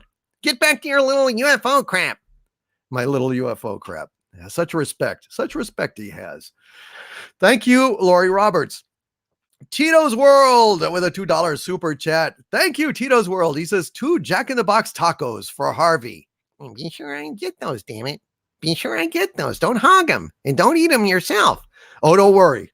I won't eat Jack in the Box tacos for Harvey. No, I won't eat those. Although I used to like Jack in the Box, to be fair. I did. I actually did. Thank you, Tito's World. And also, Tito's World, thank you very much for your assistance with StreamYards and for suggesting this is the only thing that has worked for me these last 2 super chats. These last 2 live streams. So I dedicate these last 2 live streams to you, Tito's World. Thank you for your assistance. Thank you for being a friend. Thank you for your patience with me when I'm completely overwhelmed and saying, how do I do this? How do I do that? You helped me out. Even though the answers are right there in the video. I didn't have time to look. Thank you, Tito's World, very much. Guard Goldsmith with a $5 super chat. Thank you, Guard. Says, I have to go, but want to tip my proverbial Tom Baker hat, gentlemen. Rock on and keep the flags flying. Thank you, Guard Goldsmith. The proverbial Tom Baker hat. I've always wanted to dress up like Tom Baker's doctor. It's just something magical about that. A little bit Harpo Marx, a little bit of Gandalf. It's just an amazing character. He was the best, without a doubt. Thank you, Guard Goldsmith. Alan Hanley with a $5 super chat. Thank you, Alan. With 2 $5 super chats in a row. Thank you very much, Alan, for both of those. He says, Captain America always does the right thing, or what he thinks is right. Going back to Peggy is the right thing. Magic the Gathering, thoughts? I agreed with him going back to Peggy. They were supposed to be together, and that is setting right something that should have happened.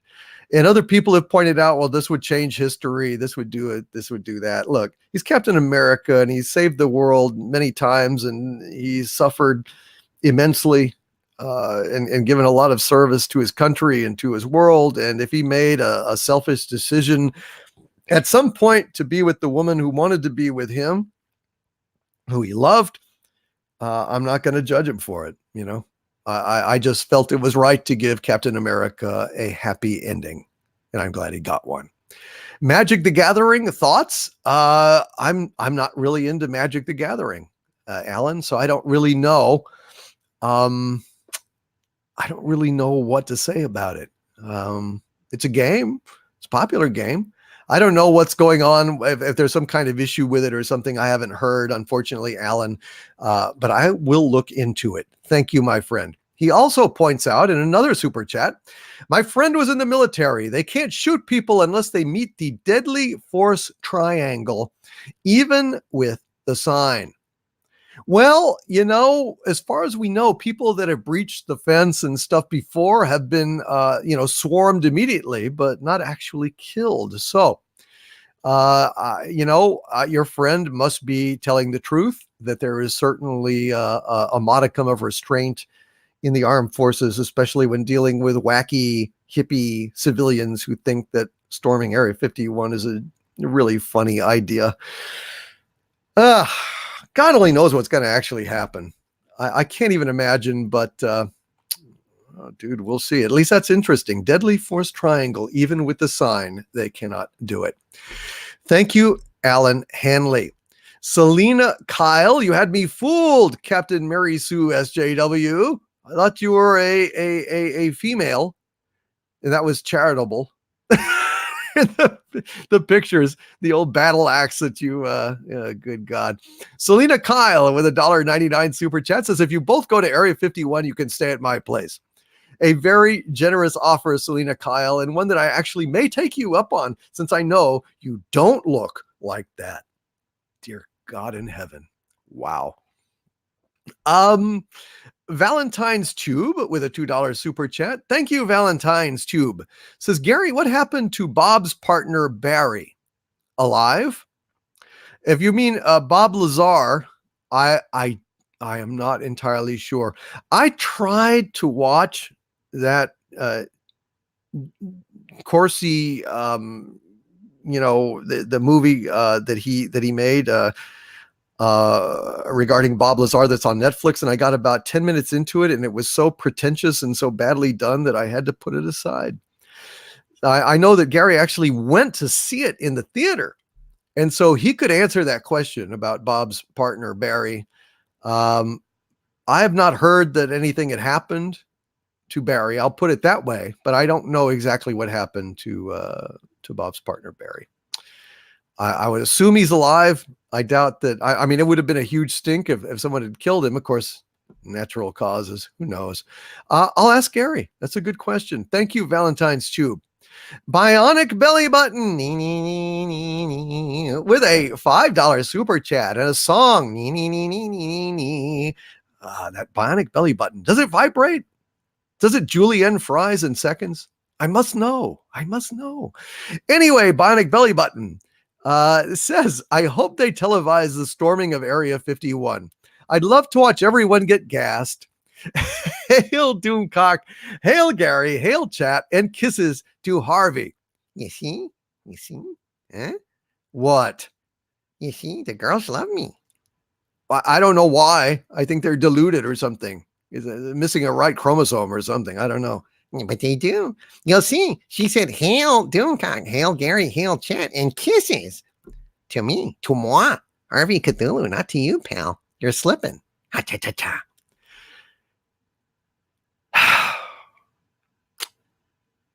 I have no rebuttal. It's true. Harvey gets more of the ha cha cha cha action than Doomcock does. I don't know what it is. I guess I'll paint myself green and shove some fucking spaghetti in my mouth. You asshole. Back to you, chat. Yeah, you smug little. Thank you, Bionic Belly Button, one of my legionnaires and one of Doomcock's darlings. Thank you for sashaying into the chat. Donald Gracie with a $5 super chat. Thank you, Donald. He says a massacre at Area 51 is bad press the government doesn't need. Yes, Donald, this is correct. But there will have very, very little choice if these idiots actually swarm the base. If they do that, then it's a message around the world that U.S. bases could be swarmed by crowds, and they will just acquiesce. Look, that's a military base. It's an active, commissioned military base, and there are signs posted. And if you do not, gas the crowd, do something. I mean, you don't necessarily have to kill them, although they say lethal force will be used. So if they don't use it, then does that basically invalidate them, discredit them? I don't know. But I would like to think that they wouldn't kill people, but I can imagine certainly that they would do absolute like knockout gas and be gathering up the bodies and trussing them and shipping them to, some horrible, shitty, I don't know. It's just a bad idea, folks. Please don't go storm Area 51. Please. Seriously. I don't want anything to happen to anybody listening to this thing unless it's a Kurtzman, in which case, go for it. Have a Coke and a smile, buddy. Go to Area 51. Why not? Maybe you'll get some story ideas or something. Thank you, Donald Gracie. Daniel Thurs with a $2 super chat and a charming raccoon avatar.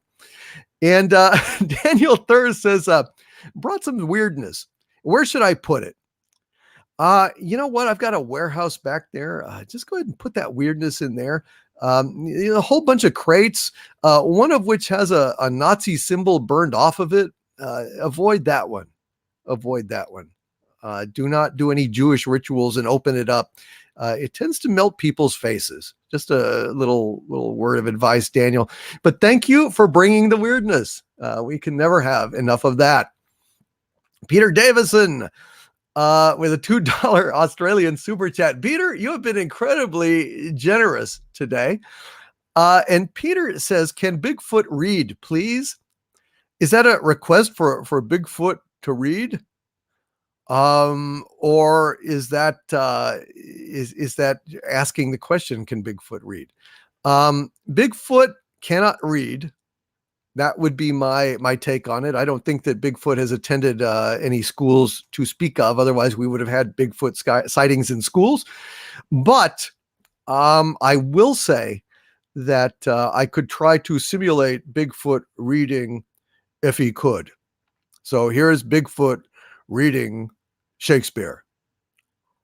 Roll the two solid flesh and melt down dissolve itself into a dew, or that the everlasting and not spin its cannon against self-slaughter. Can I have a peanut now? Yes, you may, Bigfoot. Thank you. Back to you, chat.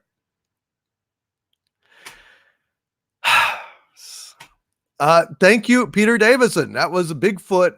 If Bigfoot could read, he would read for peanuts, I guess, like a trained monkey in the zoo or something. I don't know why.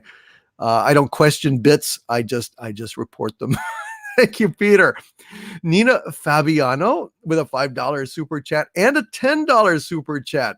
2 in a row, $5 and $10. Thank you very much, Nina, for both of those. The first is to celebrate your success. Thank you very much, Nina. That's very kind of you. And the second one for $10 says, also, since it's only fair, what's your D&D class, Doomcock? I thought that I was a monk, or it was a druid or a monk. Basically, I wanted a class where I could both use magic and more specifically use magic, but also have a bit of stamina so that I could be also a fighter. That's what I did in Elder Scrolls Oblivion. I went ahead and chose a dark elf as my character. I really love being able to swing a sword and cast some magic. And I always skew my points towards more powerful magic, so that ultimately I can just kick ass and take names and become a goddamn, Gandalf, essentially. Love magic. Love casting invisibility. Oh, the monkey shines and shenanigans I get up to when I'm invisible. It's absolutely shameful. And I love getting away with it because I'm toxic. But yeah, that's the best answer I have for you, Nina, but thank you for asking. Dreary Nitpicker with a $1.99 super chat. Dreary one, it is good to see you, my friend. I hope that things are going okay for you. I hope that things are going well, my friend. And it was good to chat with you the other day and hear from you. Please stay in touch. Dreary Nitpicker says, Hail DC, congrats on the 40,000. Dreary Nitpicker, I thank you very, very much for that. It means a lot to me. It's been a while coming, but really, honestly, I have to say it happened very quickly. And I'm honored and I'm very grateful to you guys, and I can't wait for tomorrow. Psycho Dwarf 9 with a $2 super chat asks, remember the Lathe of Heaven? Yeah, Ursula Le Guin, about dreams and reality and the malleability of reality. I've never seen the the movie of it or the TV series. I think it was like a BBC production, wasn't it? I've never seen it. I think I read the book once upon a time, but yes, I do remember that. That was in the literate past. We are now in the illiterate present, sadly. But yes, I remember not only the Lathe of Heaven, but I remember a time when people read books. It was a better time, before the dark times, before the empire.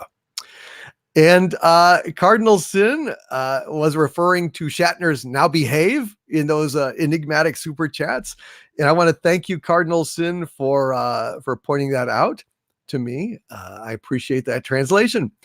Peter Davison with another $5 Australian super chat. Peter, you have been very, very generous today, sir. Thank you very much for being here. I hope that you've been having a good time. Peter Davison says, Matt Smith, first episode with reference to Richard Dawkins on Moon.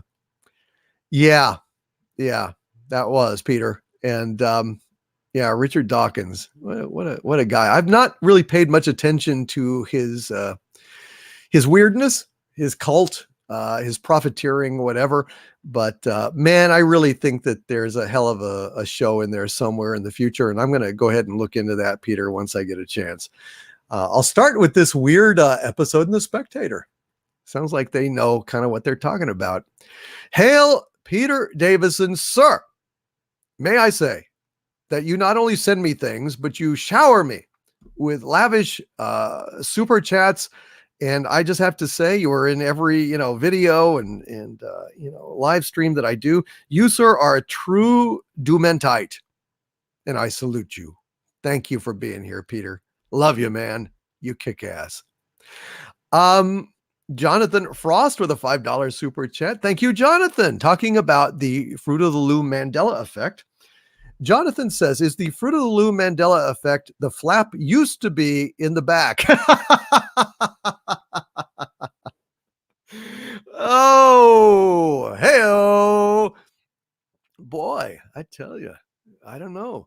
Maybe that was, somewhere where there's lots and lots of fiber, lots of fiber in that kingdom beyond the sea, where you had to have the flap in the back for emergencies, constant emergencies.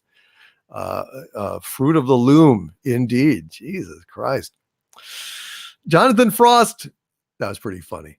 Thank you. I don't think that was it, but God knows. Maybe you are a traveler of both time and space, and you have glimpsed something that we were all not meant to glimpse. Kind of wish I still hadn't glimpsed it, but never mind. Thank you, Jonathan Frost. Thunder Robots with a $5 super chat. Thank you, Thunder Robots. Says Dreamland Podcast discovered a TV show, Mandela Effect, with the 80s TV show Stingray. Some don't remember it existing. Some just remember hearing of it. An 80s TV show Stingray? Huh. That's very interesting. I've not heard of Stingray.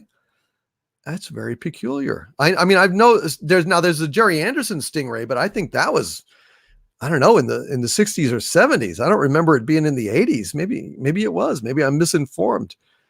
Huh. Anyone in the chat have any recollection of a 80s series of Stingray by any chance? I'm just going back here and checking in the chat real quick, seeing what you guys are saying. Wayman Allen says Doomcock should do a video about cult movies he likes. I love those odd little gems you can discover. I should. I do love that. I do love that. And Bionic Belly Button also agrees. And so I must make it so. She says a video is a good idea. Our last get together, we shared our favorite movies. Yes, we do that. We do that on Discord. My Xanadu Mirrors, patreon.com/Doomcock. We get together and we do Doomcock roundtables and private parties and Rumblings from the Lair podcast together. It's a lot of fun. Michelle P says, hail for Doomcock and the best chat on YouTube. Thank you, Michelle P. So now I'm going down. Genius the Fool, the Irrefutable says, I do a guy with a black stingray. Psycho Dwarf 9 says you paid Stingray in favors. Interesting. I just must have missed it. Huh. So that's a Mandela thing, huh? Interesting. Yes, Stingray, the Jerry Anderson one. Okay, so 85 to 87, 25 total episodes, says Valentine's Tube. Interesting. Had a split window vet. Huh. Stingray TV show intro starring Nick Mancuso, says Captain Spire. All right. I will, I guess, check that out. I'd never heard of it. I don't know. At the time, I must have not watched it, or just it was oblivious, wasn't on my radar. Who knows? I don't know what to tell you. But thank you for that. June Wong with a $5 Australian super chat. Thank you, June. Says, I have a Mandela effect question. I swear that in Star Trek 4, the kid got KFC after selling Kirk's glasses, and Uhura said it was barbaric. Was I mistaken? Yes. Yes. If you actually clearly remember that, then I've never seen that. I've never seen that. And I can't really imagine that KFC would allow product placement like that, where they said that eating KFC was barbaric. June Wong, that's a fascinating Mandela effect. If you actually remember that, the only thing that I can say is maybe it was on an extended cut that aired on commercial television, because they did the same thing with Wrath of Khan. They showed an extended version that had an entirely different version of the elevator scene between Savick and Kirk in it. So, that's interesting. Wow. June Wong. That is cool. I think you may have hit a genuine Mandela effect there. Oh, man. Mikhail Johansson with a 50 Danish krone, or Denmark kroner super chat. Regardless of the amount, every bit helps. Thank you, Michael Johansson. I'm sorry, I don't know the denomination right there. Says, I've seen that line going across the moon while I was looking at it through my telescope. I was like, what the fuck? This was many, many years ago. A thin wave. Yes, Mikhail. Yeah, this is absolutely what it was. It was shot through a telescope, and it had this line go across the moon. Like it was like a video projection or something, not even really quite there. Something projected on the dome of the sky or something. Isn't that weird? That is exactly what I was talking about, Michael Johansson. I'm glad that you saw it. I'm glad I'm not alone in that. Super, super cool. Damn. Obi-Wan 27883 with a $5 super chat. Hail to the Obi-Wan, who says, fundraise an expedition to see if an Atlantis library is under the Sphinx after all. Thoughts on Antarctica being Atlantis? Mega pyramid there. That's what I've heard. I've heard that there is a mega pyramid at Antarctica. I've never heard that Antarctica might be Atlantis, however, because I thought that they had given some kind of approximate location for it or something. I don't know. I don't think the Antarctic was Atlantis. I think that there's an alien civilization that built that pyramid up there, or an extinct civilization that was more advanced way, way, way back before the Ice Age. I don't know. But it's an intriguing question. Fundraise an expedition to see if an Atlantis library is under the Sphinx. Well, to do that, Obi-Wan, you'd have to go ahead and obtain permission from the Egyptian government. And I doubt that permission would be forthcoming. And obviously, I think if there was an Atlantis library under the Sphinx and it was accessible in any way, people would have accessed it. So that would mean basically doing a dig around the base of, one of the great landmarks of the world. I don't think Egypt would go for that. But I'd love to do it, I'd love to fundraise an expedition to go see if there's an Atlantis library underneath the Sphinx. What do you say, dear boy? Shall we go? I'd love to do that, Obi-Wan. If you can get permission, we could talk about it. That would be fun. And then I'd, of course, have my harem go with me. Midnight at the Oasis. Yeah, that would be fun. Oh, by the way, folks, we're getting to the end of the stream here. I haven't sung anything. So, to sing a little froggy song for you all. Hello, my baby. Hello, my honey. Hello, my ragtime gal. Send me a kiss by wire. Baby, my heart's on fire. If you refuse me, honey, you'll lose me and you'll be left alone. Oh, baby, telephone and tell me I'm your own. And with our final super chats of the night, we've got Archangel0891 with a £2 super chat saying, Hail Doomcock, thoughts on S4 and Bob Lazar's story. Well, we've talked about that earlier, Archangel0891, but my thoughts on S4, it's still an active base. I think it is the repository of any disks that might once have been stored at Area 51. But really, Area 51 was always the diversion. It was always S4. It was always Groom Lake that was the real base with all the high-tech stuff on there. And with all this attention on it, I wouldn't be surprised if they just had flown all that stuff out for parts unknown. As far as Bob Lazar's story goes, I am inclined to believe him. He knew about Element 115 long before. He had no profit motive in what he said. His life was at risk. And to this day, he has not really monetized, what he could have on this story. So I that tends to make me feel that he was sincere. Dreary Nitpicker with a $1.99 super chat. Thank you, oh dreary one, who says, Hail DC, you both have a face for radio. How do you know? How do you know, Dreary Nitpicker? I've got a wonderful helm for video. I've been told that my face beneath it is nice enough, but your mileage might vary, Dreary Nitpicker. But I hope that for the rest of the day and into the night, you will be cheery Nitpicker. What can I do to make you cheery Nitpicker, my friend? You deserve some cheer in your life. You're a good guy. Thank you for being here.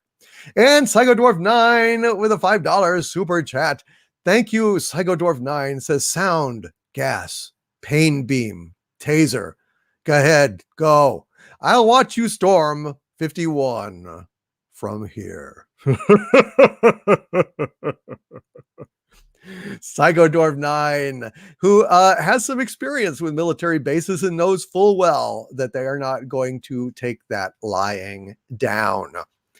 Well, my friends, I believe that this brings us at last to the conclusion of this edition of the ExoZone. On behalf of myself and Gary, I want to thank you all for being here. We held 643 people throughout the entire proceedings, and I think that is absolutely fabulous. Please lick that like button and send a message to YouTube that you enjoy our content. I want to thank Mary Ashmead for being here. She did a fantastic job. TARDISZone official YouTube channel says, great singing, Doomcock. Thank you, my friend. I appreciate that very much. You're welcome, Sparkus Aurelius. JP Got Rocket says Atlantis was the world before Noah's flood. Quite possibly. Quite possibly. Sentient Dildo says Area 51 stores old tractor parts. Probably. At this point, you guys are the best. You guys kick ass. Indiana Jeremy, Wayman Allen, Nihilist Shadow, Nina Fabiano, Dennis Alderman, Sentient Dildo, Moons of Madness, Squids, McCracken, Bradley Fortner, Loquacious Primate, Arb Hall McDougal. We've got Philip A. DeMick. Saying, speaking of 12,000 years ago, the people living near the Reichert structure call themselves the Amozir. They trace their history in the area going back 12,000 years. Very, very interesting. Random Nerd of Doom says Green Lantern is at Area 51. Interesting. Chili Peen, love you too, Chili Peen. Mira J.